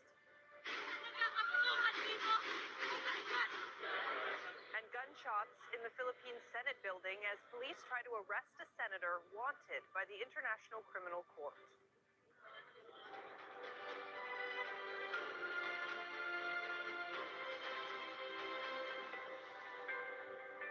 China's president says he hopes 2026 will be an historic year for relations between his country and the United States. Xi Jinping is hosting President Donald Trump on a state visit. The two leaders are meeting in the Great Hall of the People after a pomp-filled welcome ceremony. This is President Trump's first presidential visit to China since he was there in 2017 during his first term. Trump says trade is the main focus of his trip. He's accompanied by several influential business leaders, including Elon Musk and CEOs from Apple, NVIDIA, and Boeing. You and I have known each other now for a long time. In fact, the longest relationship of our two countries that any president has had. And that's, to me, an honor. We've had a fantastic relationship. We've gotten along. When there were difficulties, we worked it out. I would call you and you would call me. And whenever we had a problem, people don't know, whenever we had a problem, we worked it out very quickly. And we're going to have a fantastic future together. Such respect for China, the job you've done. You're a great leader. I say it to everybody. You're a great leader. Sometimes people don't like me saying it, but I say it anyway because it's true. I only say the truth. Our correspondents are in the Chinese capital. We'll speak to our chief U.S. correspondent, Alan Fisher, in just a moment. But first, to Katrina Yu, who is with us in Beijing. Katrina, we've heard at least a few opening words from both of these leaders. What did they have to say? And is the optimism of those words likely to be reflected in the rest of the meeting?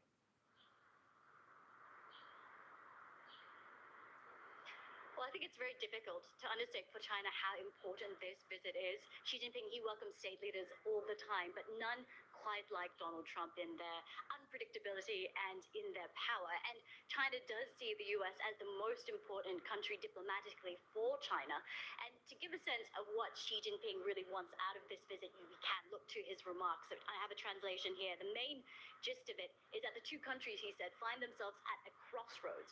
And he asked the question, can Donald Trump and Xi Jinping overcome the Thucydides trap, that is the trap of a rising power being destined for war with a hegemony, or can they create a new paradigm of major power relations and inject more stability in the world? I think that really is the underlined goal for Beijing. Can this visit by Donald Trump create stability in the relationship, and can those two avoid a war despite their growing list of disagreements and these tensions that risk all the time from spiraling out into a potential bigger conflict? Now, Xi Jinping also said that these two countries should view each other as partners, not rivals, that they should seek to cooperate rather than come together in confrontation.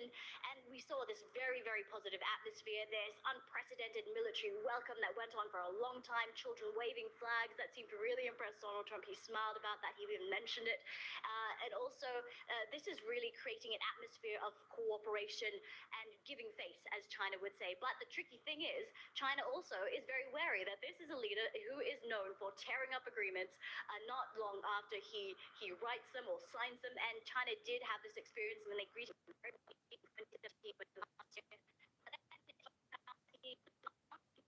started that first trade war against China. So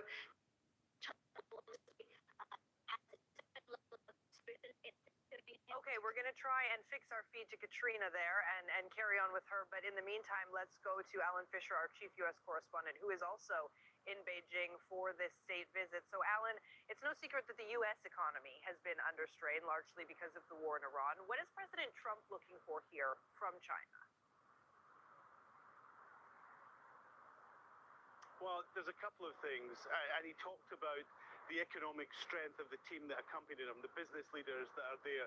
30 of the top companies, including Boeing, Microsoft, Nvidia as well, they are all there looking for a way into the Chinese market. 1.4 billion consumers, and Donald Trump is painting it as a win for the United States and also a win for China if they allow that opening up. But in return, they're looking to sell to China as well, particularly agricultural goods, things like soybeans and beef, but also aircraft as well, which is why Boeing is part of the delegation. Donald Trump sees China as a market for the US to exploit. But as Katrina was pointing out, the Chinese are wary. Because remember, at one point, Donald Trump imposed tariffs of 145% on the Chinese and then reduced them. They are looking for a level of stability in their trade dealings with Donald Trump as well. Now, Taiwan is going to be very close to Xi Jinping's agenda at the top of that, because he wants to essentially find out what the US position is, if they're going to change their position of Taiwan as part of China, but they don't want to see any military action at the moment. And also the idea that the United States is going to pour a lot of weapons into Taiwan in a big arms sale, which is currently on hold because of Donald Trump. And then there's Iran. Donald Trump believes that China could have more influence Iran in getting them to the negotiating table, may even be able part of the drawing up a solution, part of the diplomatic efforts. But these are big questions to be covered in what is effectively just over 36 hours on the ground for Donald Trump. He's looking for an economic win and thinks he's on his way to getting it. Okay, Katrina, let's bring you back in now. And on that note of stability and economic relationships between these two countries, what is going to be Beijing's most important message for the president here?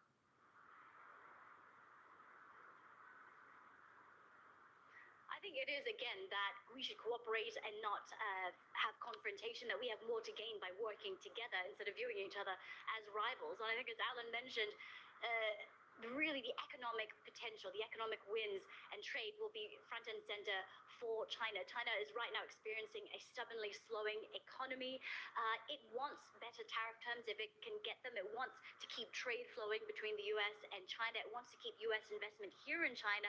I think the point is to inject momentum into the economy, to raise confidence, not only for Chinese business people, but for business people all over the world to do business with China. And I think that is definitely one of the priorities for China. One also thing that has been making life difficult for firms here in China, particularly technology firms, are the heightened tech restrictions that were first started by the Biden administration and then continued by Trump to really choke the flow of advanced semiconductors to China. That's made things really difficult.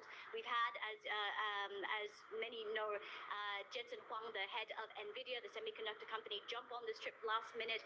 NVIDIA designed a custom-made chip H200 to be sold into China. First, the Trump administration blocked it, and then they said, okay, go ahead, you can sell it into China. However, Xi Jinping has said, hold on, don't buy this chip because we want to support the homegrown semiconductor industry. So that will definitely be on the agenda. And as Alan mentioned, Taiwan, that is the biggest thing that Xi Jinping cares about. If Xi Jinping can get Donald Trump to adjust his language, saying that he does not support Taiwanese independence, or even to reduce the amount of arms sales that the US is planning to send to Taipei, that would be also considered a big win for China. Yeah, for as much talk as there is, Katrina, about cooperation here and more similarities than differences, there is still a big divide over where these two nations stand on several issues. Alan, back to you, and something that you mentioned in your last answer. There's not a huge amount of time for these leaders to go over everything that they could possibly cover here, but I want to ask you for a little bit more insight on Iran. Does President Trump have any leverage here to maybe convince China, which has been hesitant to get involved, help him get a deal in Iran, or at least get Tehran back to the table here? Look, there's a lot of imponderables in this, particularly when it comes to dealing with China and the United States. Remember, Donald Trump in the past has called China an enemy.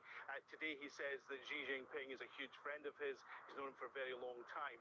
The officials will work out the details of anything that China gets involved in with Iran and the United States, and that will take some working out. But there are certainly options available for them. The Chinese could offer to be the honest broker and try and do some sort of deal while offering guarantees to Iran. Now, that could play out, but China tends not to be necessarily keen to get involved in any sort of foreign wars that don't involve them. So that's always a thing there. They could get involved and use that as leverage with Donald Trump, particularly when it comes to Taiwan. Or they can continue to keep doing business at the moment and effectively call America's bluff. Say, look, we're going to try and keep importing oil from Tehran. Don't try and stop us. We're going to do what we do anyway. What do you think you could do to try and put a block in our way?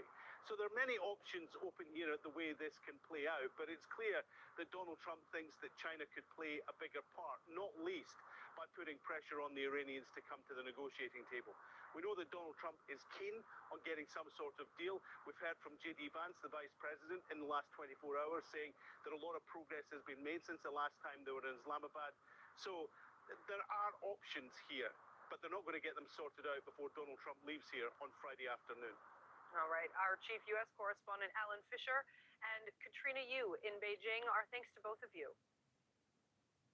Now, for more on this, let's bring in our guest, Nick Bisley. He's a professor of international relations at La Trobe University in Melbourne, Australia, and he joins me live now from Chiang Mai in Thailand. Nick, it's good to have you with us. Thanks for being here. Now, you could argue that it's been a rough road between these two countries, certainly since the beginning of this Trump administration.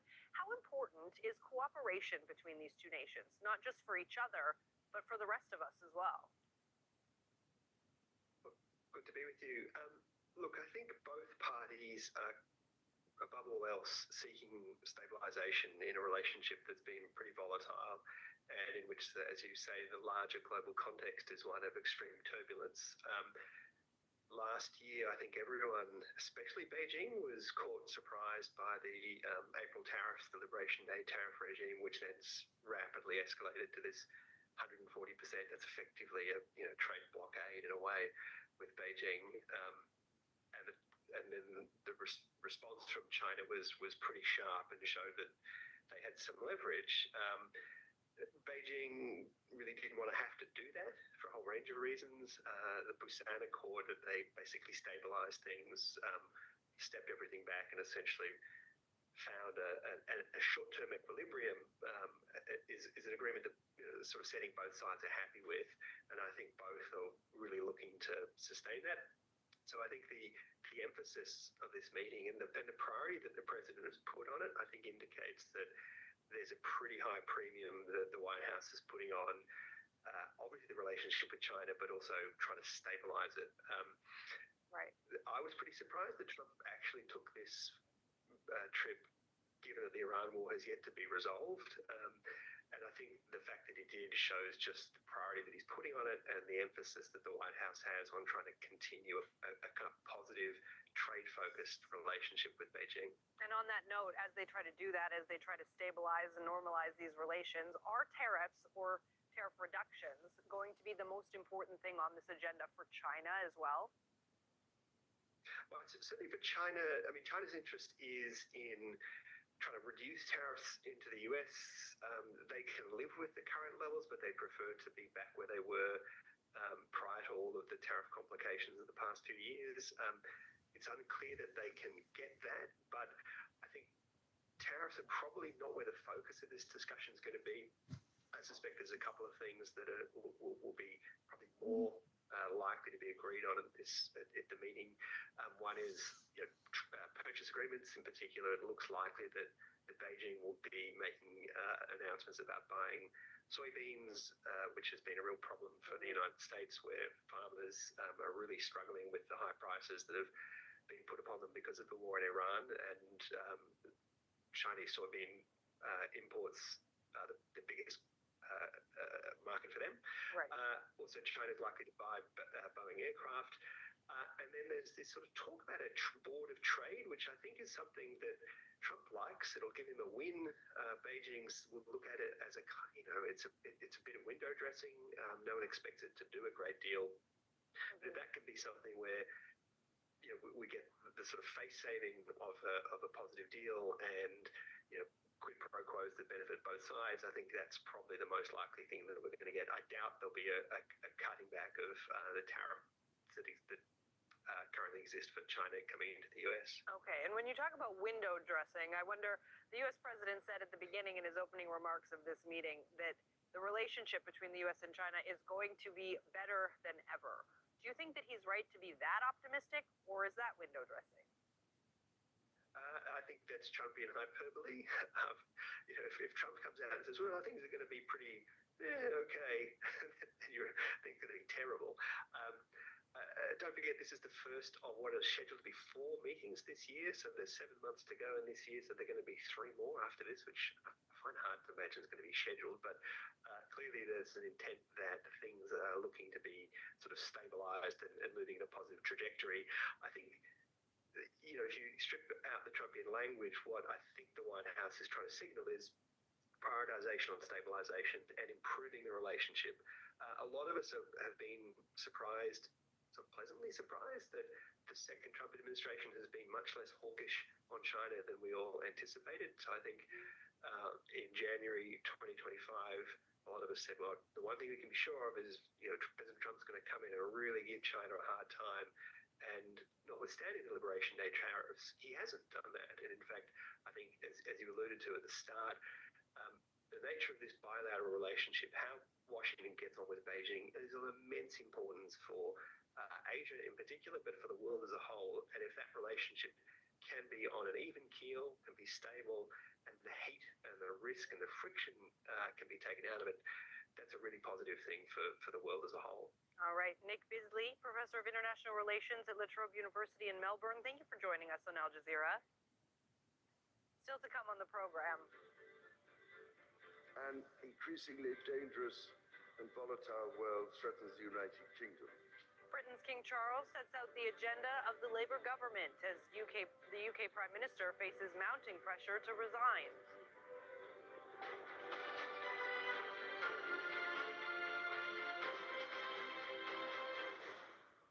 This whole peace process is a very clear indicator of the more multipolar, more restless world that we live in. were lots of cases of breaking their promises even before the negotiations.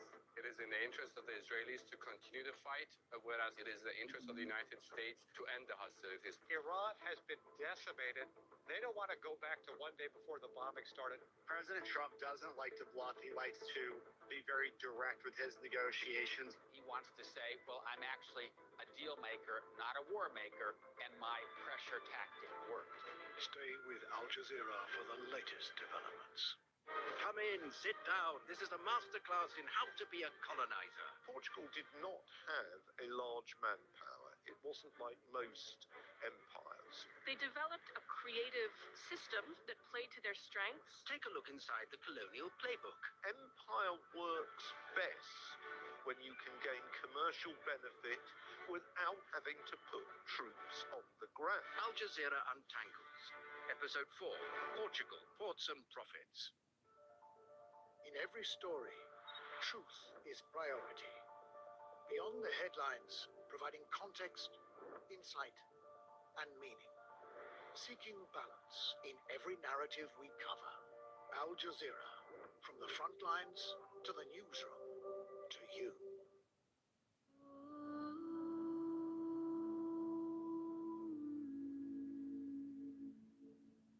This Qurbani, the greater your sacrifice, the greater their Eid.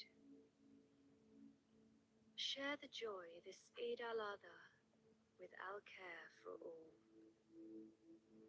Donate now.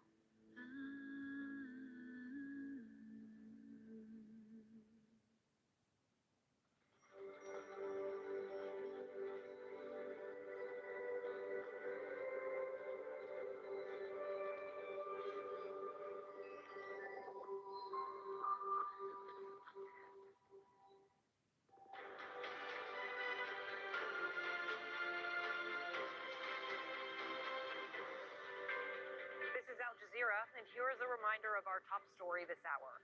Donald Trump is meeting his Chinese counterpart Xi Jinping. It's Trump's first presidential visit to China since he was there in 2017 during his first term. Xi says he hopes this will be a landmark year for relations between the two countries. Israel continues its relentless attacks on Lebanon, despite a new round of talks planned in the U.S. to end the fighting.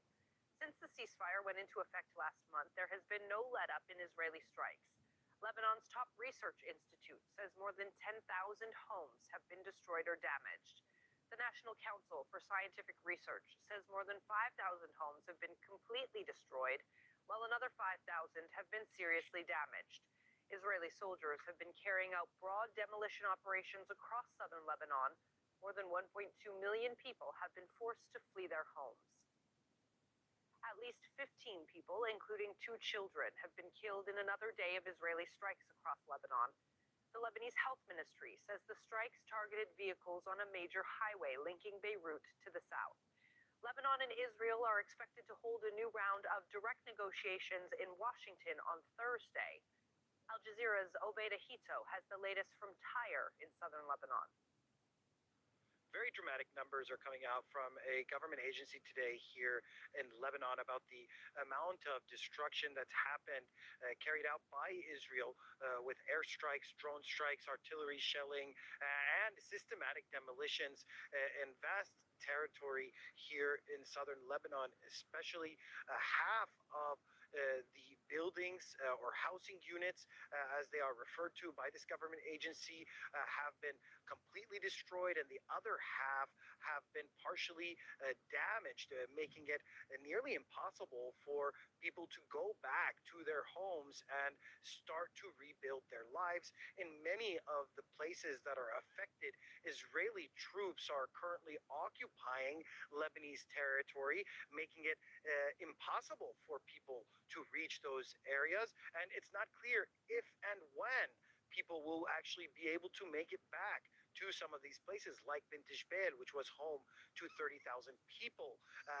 Attacks continue through the day today, targeting people in vehicles traveling between Beirut and the city of Sidon, killing many people, including women and children. We've seen a significant escalation leading up to the meetings that are supposed to happen in Washington tomorrow. But that being said, as these attacks continue, it's going to make it very difficult for the Lebanese government to make any concessions until the violence ends. And then it might be possible to talk about some of the more important issues on the table, including an Israeli withdrawal from Lebanese territory, the return of prisoners, and efforts to rebuild some of these places that have been reduced to rubble here in Lebanon.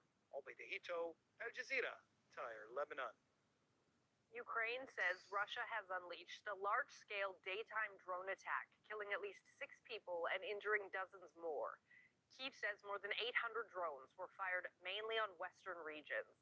President Volodymyr Zelensky says the strikes hit close to the borders of NATO countries. Poland scrambled fighter jets in response. Meanwhile, Moscow said Ukrainian drones hit 3 industrial facilities in Russia on Tuesday night, with no casualties reported. Fighting between Sudan's army and the paramilitary Rapid Support Forces has displaced thousands of people in the southeastern Blue Nile state. The United Nations has described the conflict as the world's worst humanitarian crisis. More than 150,000 people have been killed, with indiscriminate attacks on civilians being reported since the war broke out in April of 2023. The fighting has displaced 14 million people, with 4.5 million fleeing into neighboring countries. Blue Nile State in the southeast has become the latest battleground. 50,000 people have been displaced there because of the fighting. Many families are seeking refuge in the capital, Damazin. Hiba Morgan reports. These tents in Al-Karama camp in El Damazin, capital of Sudan's Blue Nile State, are home to thousands of people escaping the conflict. The state has become the latest battleground in the conflict, with the Rapid Support Forces launching attacks to take control of territory from the army. Harbiya Omar came here last week, seeking refuge from El Kurmuk in the southern part of the state. The town was overrun by the RSF. She says the group carried out atrocities that forced them to flee their homes in the middle of the night. The RSF came into our village and took our livestock and beat people. Some people were killed and burned. We left some dead people on the ground when we fled. We walked for 2 days with no food and no water with the children. Some of us barefoot and with nothing. All because of what the RSF did to our village. They targeted men, they abused women, so we fled. Nejwa also fled from El Kurmuk with her children and her mother when the RSF took control of the town. She says not all of them made it to the safety of the camp, and shows us burn marks on her mother, which she says she sustained when the RSF shelled their home, setting it on fire. Many of those here come from the southern part of the state, where most of the fighting is happening. The UN says more than 40,000 people have been displaced here since the start of the year, adding to the more than 300,000 people already displaced in the state. Not all are in camps like this one. Some are in informal shelters, cut off from access to food and medicine. But whether in camps or out in the open, all are fleeing the fighting with very little but the physical and mental scars of what they've experienced. Al-Naim fled from Dindiru village in the south. He says while the fighting did not reach his village, RSF drones forced him, along with his neighbors, to come to the camp. The UN says nearly 900 people have been killed in drone strikes around the country since the start of the year. The drones were operating in an unusual way. Innocent people died. Homes were burned. All our properties were destroyed. Whether shops or cars or tractors for farming, the entire village was burned using drones. Even though the army base was outside, we lost people. Mothers lost children. Children lost parents. I myself lost my brother. The camp is already congested, but more people are expected to arrive as Sudan's devastating war continues. Hiba Morgan, Al Jazeera, at Damazin, Blue Nile State. A Philippines politician wanted by the International Criminal Court is safe after gunshots were fired in the Senate where he's been holed up since Monday. It's unclear who fired the shots or why. Senator Ronald De La Rosa is accused of crimes against humanity and murder when he served as police chief under former President Rodrigo Duterte's government. He denies any involvement in killings. The ICC unsealed an arrest warrant for De La Rosa on Monday. Jamila Allen-Dogan reports from Manila. Order has been restored. We're right outside the premises of the Senate. There are nearly 400 police officers stationed in and around the Senate. All senators, 13 senators who are part of the majority bloc, were believed to have been accounted for last night. As of last night, we were told that Senator Ronald De La Rosa remains inside. He has not surrendered, and authorities are also not able to actually serve that warrant. This is the situation that they want to put in place, a total difference from what happened last night, from what the team itself witnessed last night. As you know, the Philippine Senate is no stranger to scandals and, even stories of courage. But even in a country long held back by violence and instability, what happened last night was unprecedented. The Senate halls had long been seen as a place of stability, civility, but instead it had become a battleground. And as hours pass by this morning, more and more questions are being raised as to why that shootout actually happened. Was that a foiled attempt to serve the warrant? Was that a bungled escape attempt by Senator De La Rosa and his supporters? Why was it that at least 10 shots were fired and there were no reported injuries at all? Or were that actually an attempt to steer the pot to make things actually escalate? So it remains to be seen what's going to happen. But what we were told by sources is that an investigation is going to be underway over the next few days. The UK Prime Minister's political future appears to be more precarious than ever after another day of political intrigue in London. It's overshadowed one of the year's biggest political events, the King's Speech to Parliament. Jonah Hall reports. Amid the splendor of a full state occasion, King Charles read the speech written for him by the government, outlining its legislative agenda for the year ahead. An increasingly dangerous and volatile world threatens the United Kingdom. An attempt by Keir Starmer at business as usual, despite days of open conflict within the Labour Party over the Prime Minister's leadership. And even as Lords, MPs and dignitaries sat through the speech, there were reports that a cabinet minister was planning a leadership bid by resigning. The King's Speech now over, and Parliament will return to debate its contents. But with the strong likelihood that a fresh challenge to Keir Starmer's leadership may soon be underway, the real question will be whether the Prime Minister is in power long enough to see any of this to fruition. Conservatives carry on that one. In Parliament afterwards, that question was quick to surface. The Prime Minister is in office, but not in power. Everyone is trying to pretend it's all right. It's not all right.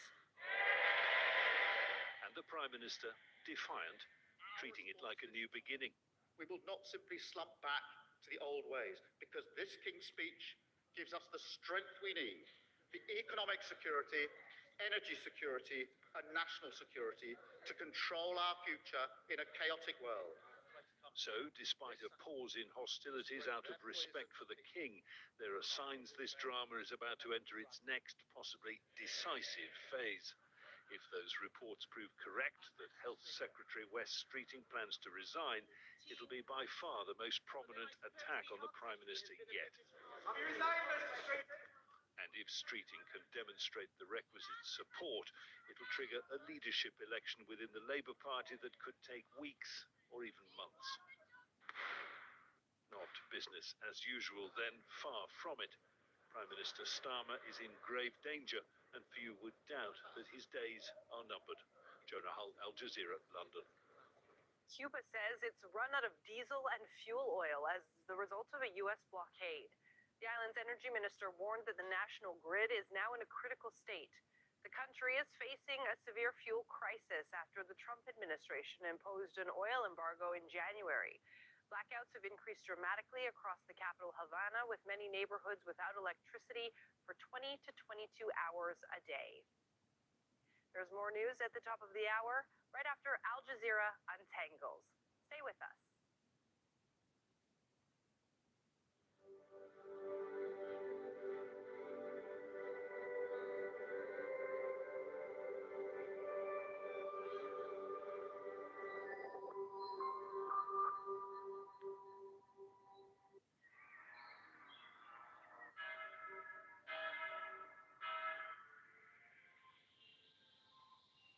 '15th century Portugal.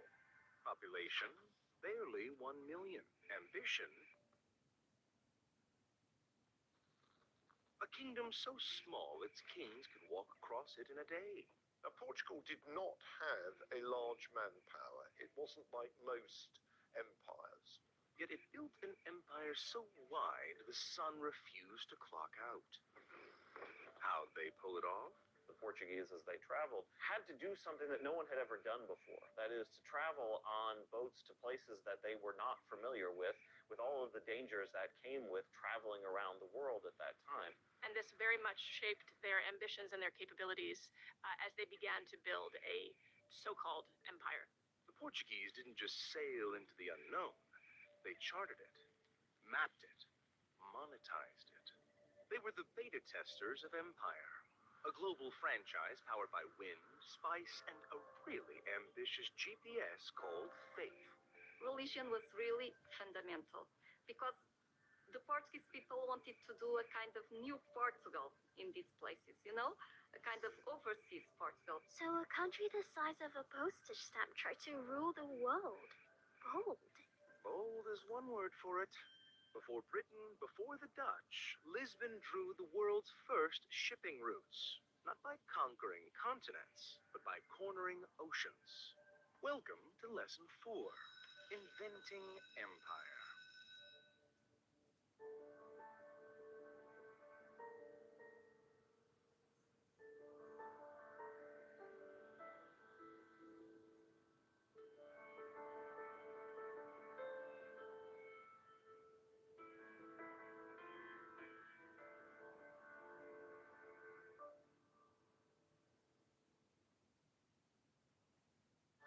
Reality check.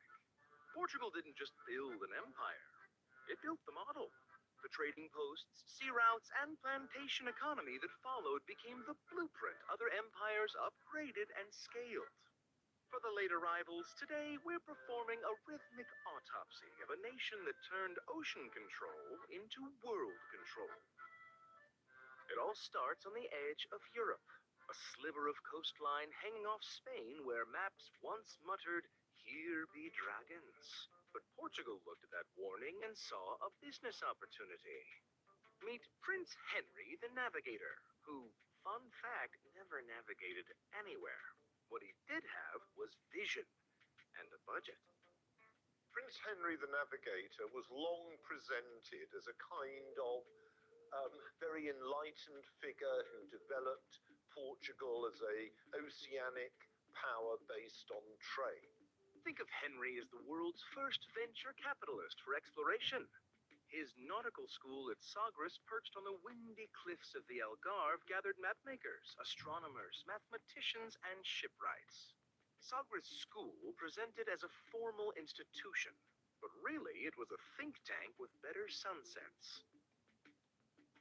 Out of Sagres came an innovation that changed the world's wind patterns forever. The caravel. Small, fast, agile. Unlike medieval cogs that relied on tailwinds, the caravel could tack against the breeze. An understanding of the seasonality of the worlds into which the Portuguese hoped to move became an absolute underpinning of their imperial bureaucracy. Pair that with the astrolabe, a shiny brass circle that turned stargazing into GPS, and suddenly the Portuguese weren't just sailors. They were data analysts with great tans. By the mid-15th century, Henry's crews had edged down the West African coast, inch by inch, past the mythic Sea of Darkness. Portuguese expanded overseas, first into Morocco, then further afield into Africa, and subsequently into the Indian Ocean and to Brazil. You're telling me the ocean had a schedule? Northeast in summer, southwest in winter. Once they cracked that, it wasn't, will we survive? It was, what's our return on investment?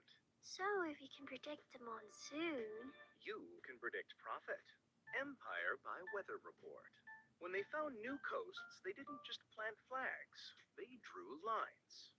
In 1494, a line of ink carved the world in two.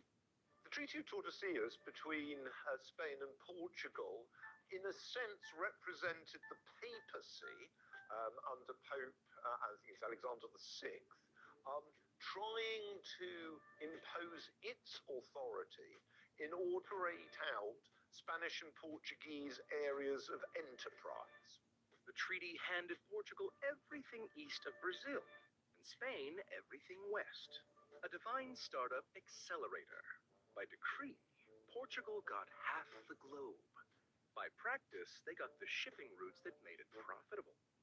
And this revenue was needed not just to power the Portuguese state, but also to pay for its navy in particular, which was the absolute basis of controlling trade.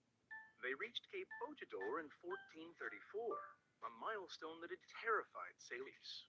Then Cape Verde in the 1450s. And by 1488, Bartolomeo Diaz rounded the Cape of Good Hope, proving there was a way to sail around Africa to India. By the time Vasco da Gama finally reached Calicut in 1498, Portugal had transformed from Europe's quiet western backwater into the API for global trade, plugging Africa, Asia, and Europe into one connected network. Empire was unfolding on frontiers of control, places in which people were vying for jurisdiction over new lands or unfamiliar sea lanes or new trade routes or conquered peoples. Portugal didn't just discover new worlds, it taught the world how to be discovered. So what did they actually build? A startup. Low overhead, high ambition, no exit plan. They didn't own the continents, they just charged rent on the coastlines. Which brings us to their signature move. Something called thalassocracy. An ocean-fortified coastal dots. The commercial empire of essentially territorial nodes, which for the Portuguese was particularly Hormuz in the Persian Gulf, it was Goa on the west coast of India, it was Malacca on the west coast of Malaya.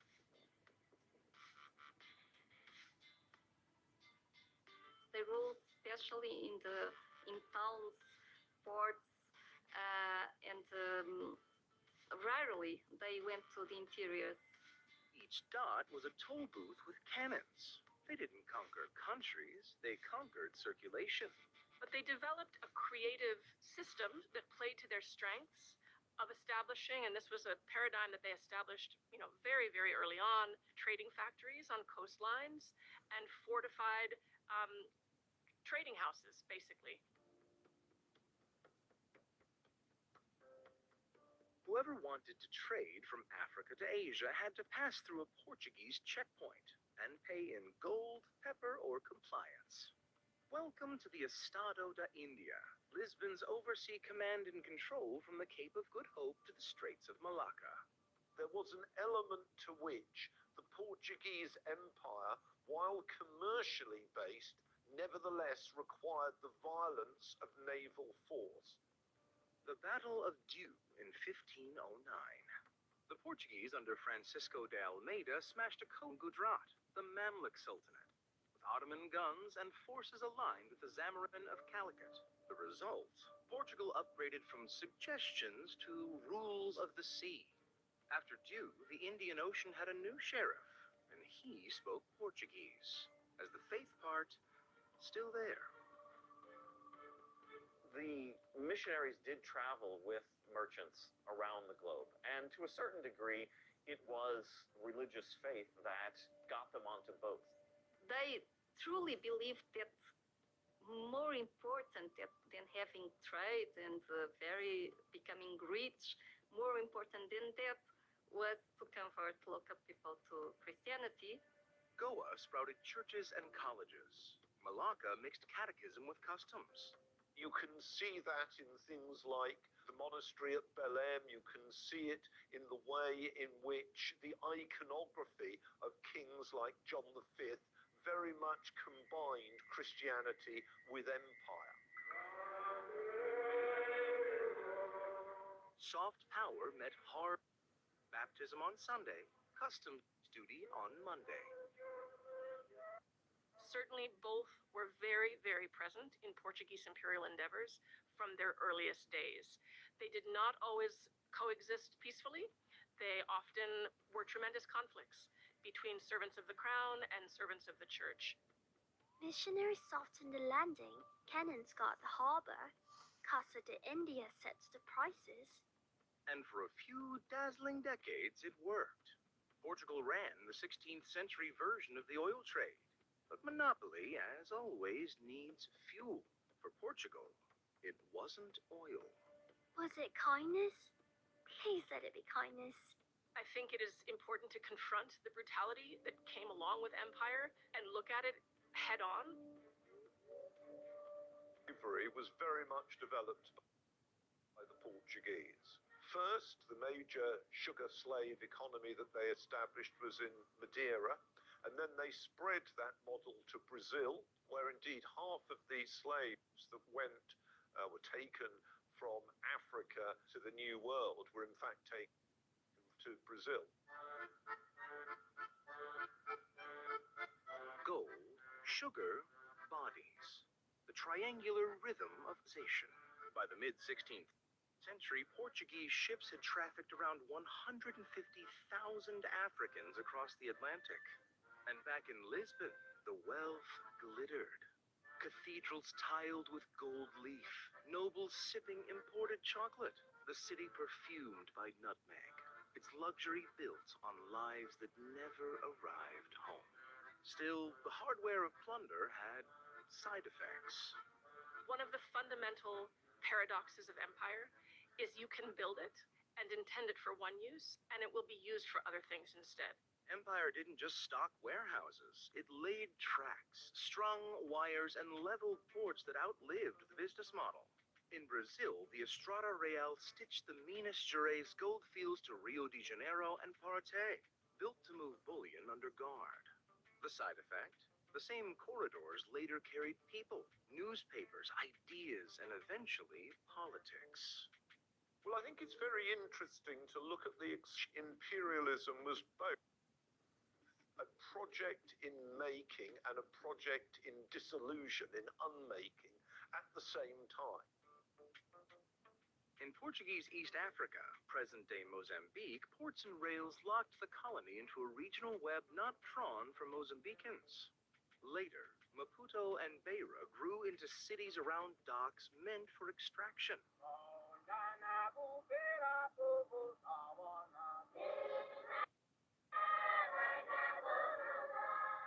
After independence, those hubs became national lifelines for food aid, refugees, and commerce. Was any of this designed for the common good? No. But infrastructure is stubborn. It tends to outlive its authors, and sometimes it changes sides. Bravo. But small kingdoms don't stay top dog for long on a big ocean. The Portuguese were extremely limited in what they were able to achieve. They could only exert so much power beyond their realm. First crack, the Battle of Alcácer Quibir. King Sebastião charges into Morocco and doesn't come back. He was defeated by the Moroccans in 1578, and the Portuguese Empire in Morocco largely crumbled away, leaving only Tangier. Second crack, new rivals with better spreadsheets. The difference was that the Portuguese were fewer than other imperial powers, and they were a weak power. They were not as rich, for example, were the British or the Dutch. they depended much more on others in order to survive. In 1612, the English East India Company defeats the Portuguese at Swally-Ho. The English East India Company and the Dutch VOC arrive with joint stock capital, deeper convoys, and cheaper freight. Lisbon's paywall starts getting bypassed. Then the choke points crumble. It lost a lot of its territory. It lost in particular territory to the Dutch. One can think about Malacca in Malaya, and it also lost bases to non-Western powers. It lost Hormuz to the Persians, the Iranians. Ceylon, 1638 to 1658. The Dutch peel off the Cinnamon Coast fort by fort. And in East Africa, Fort Jesus falls to Omani forces in 1698. The Swahili coast slips away. By the late 17th century, the empire that wrote the ocean's rules is playing by other people's terms. The thalassocracy shrinks to scattered strongholds and stubborn flags. More museum exhibit than monopoly. Forts still stood, cannons still gleamed, but the lanes had new owners. The prices had new setters, and Portugal, first to the party, was now paying the cover charge. So they built the Fisk Global paywall, lost the password, and ended up paying everyone else a subscription. That's it. 500 years ago, Portugal's power lived in ports, wind, and faith.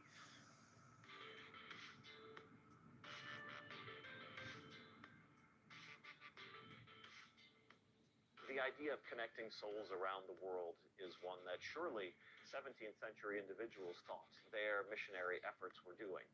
Today, the hardware's different, but the map looks suspiciously familiar. I think today empire is still very much something that we all think about. It's a word that is used casually and people don't think about what goes into it. On paper, Sines is just a small Atlantic port. On the brochures, it's Europe's new hidden jewel of connectivity. A landing zone for submarine cables and hyperscale data centers. Ella-Link stitches Portugal directly to Brazil. New systems like Google's Nuvum plugged Lisbon and Sines into the spine of global data traffic. These unifying of people through commerce and through the linking of banking systems and diplomatic systems and even soft power networks is something that really makes sense in comparison to that faith embrace that the missionaries undertook.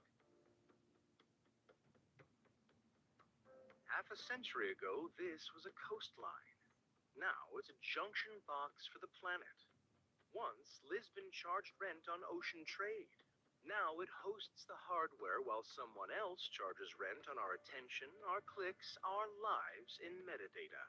Some might argue that Portugal is back to the margins of its own system, on the edges of empire it doesn't fully control, still guarding the gateway, no longer holding the keys. When we think about the places where the Portuguese had an imperial dominion and were colonized by the Portuguese, like Angola, Brazil, Mozambique, parts of India, etc., you can find still legacies of this present.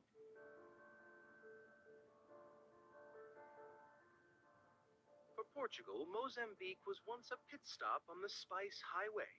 Forts on the coast, slave ships in the harbor. Gold and ivory moving one way, guns and cloth the other. Cut to Cabo Delgado, northern Mozambique today. Beneath these waters sits some of the largest gas fields in Africa. Projects like Mozambique LNG and Eni's Coral South platform have been sold as a developmental jackpot. Tens of billions in private investment, liquefied gas shipped to Europe and beyond. The Afungi gas complex has been described by some local activists and researchers as less a project than a fortress. Critics say that many local businesses who took out loans to feed, house, and serve workers have watched convoys drive past their towns and straight into the compound, with key contracts and skilled jobs going to outside firms. The companies involved, for their part, point to compensation schemes, local hiring efforts, and future development benefits.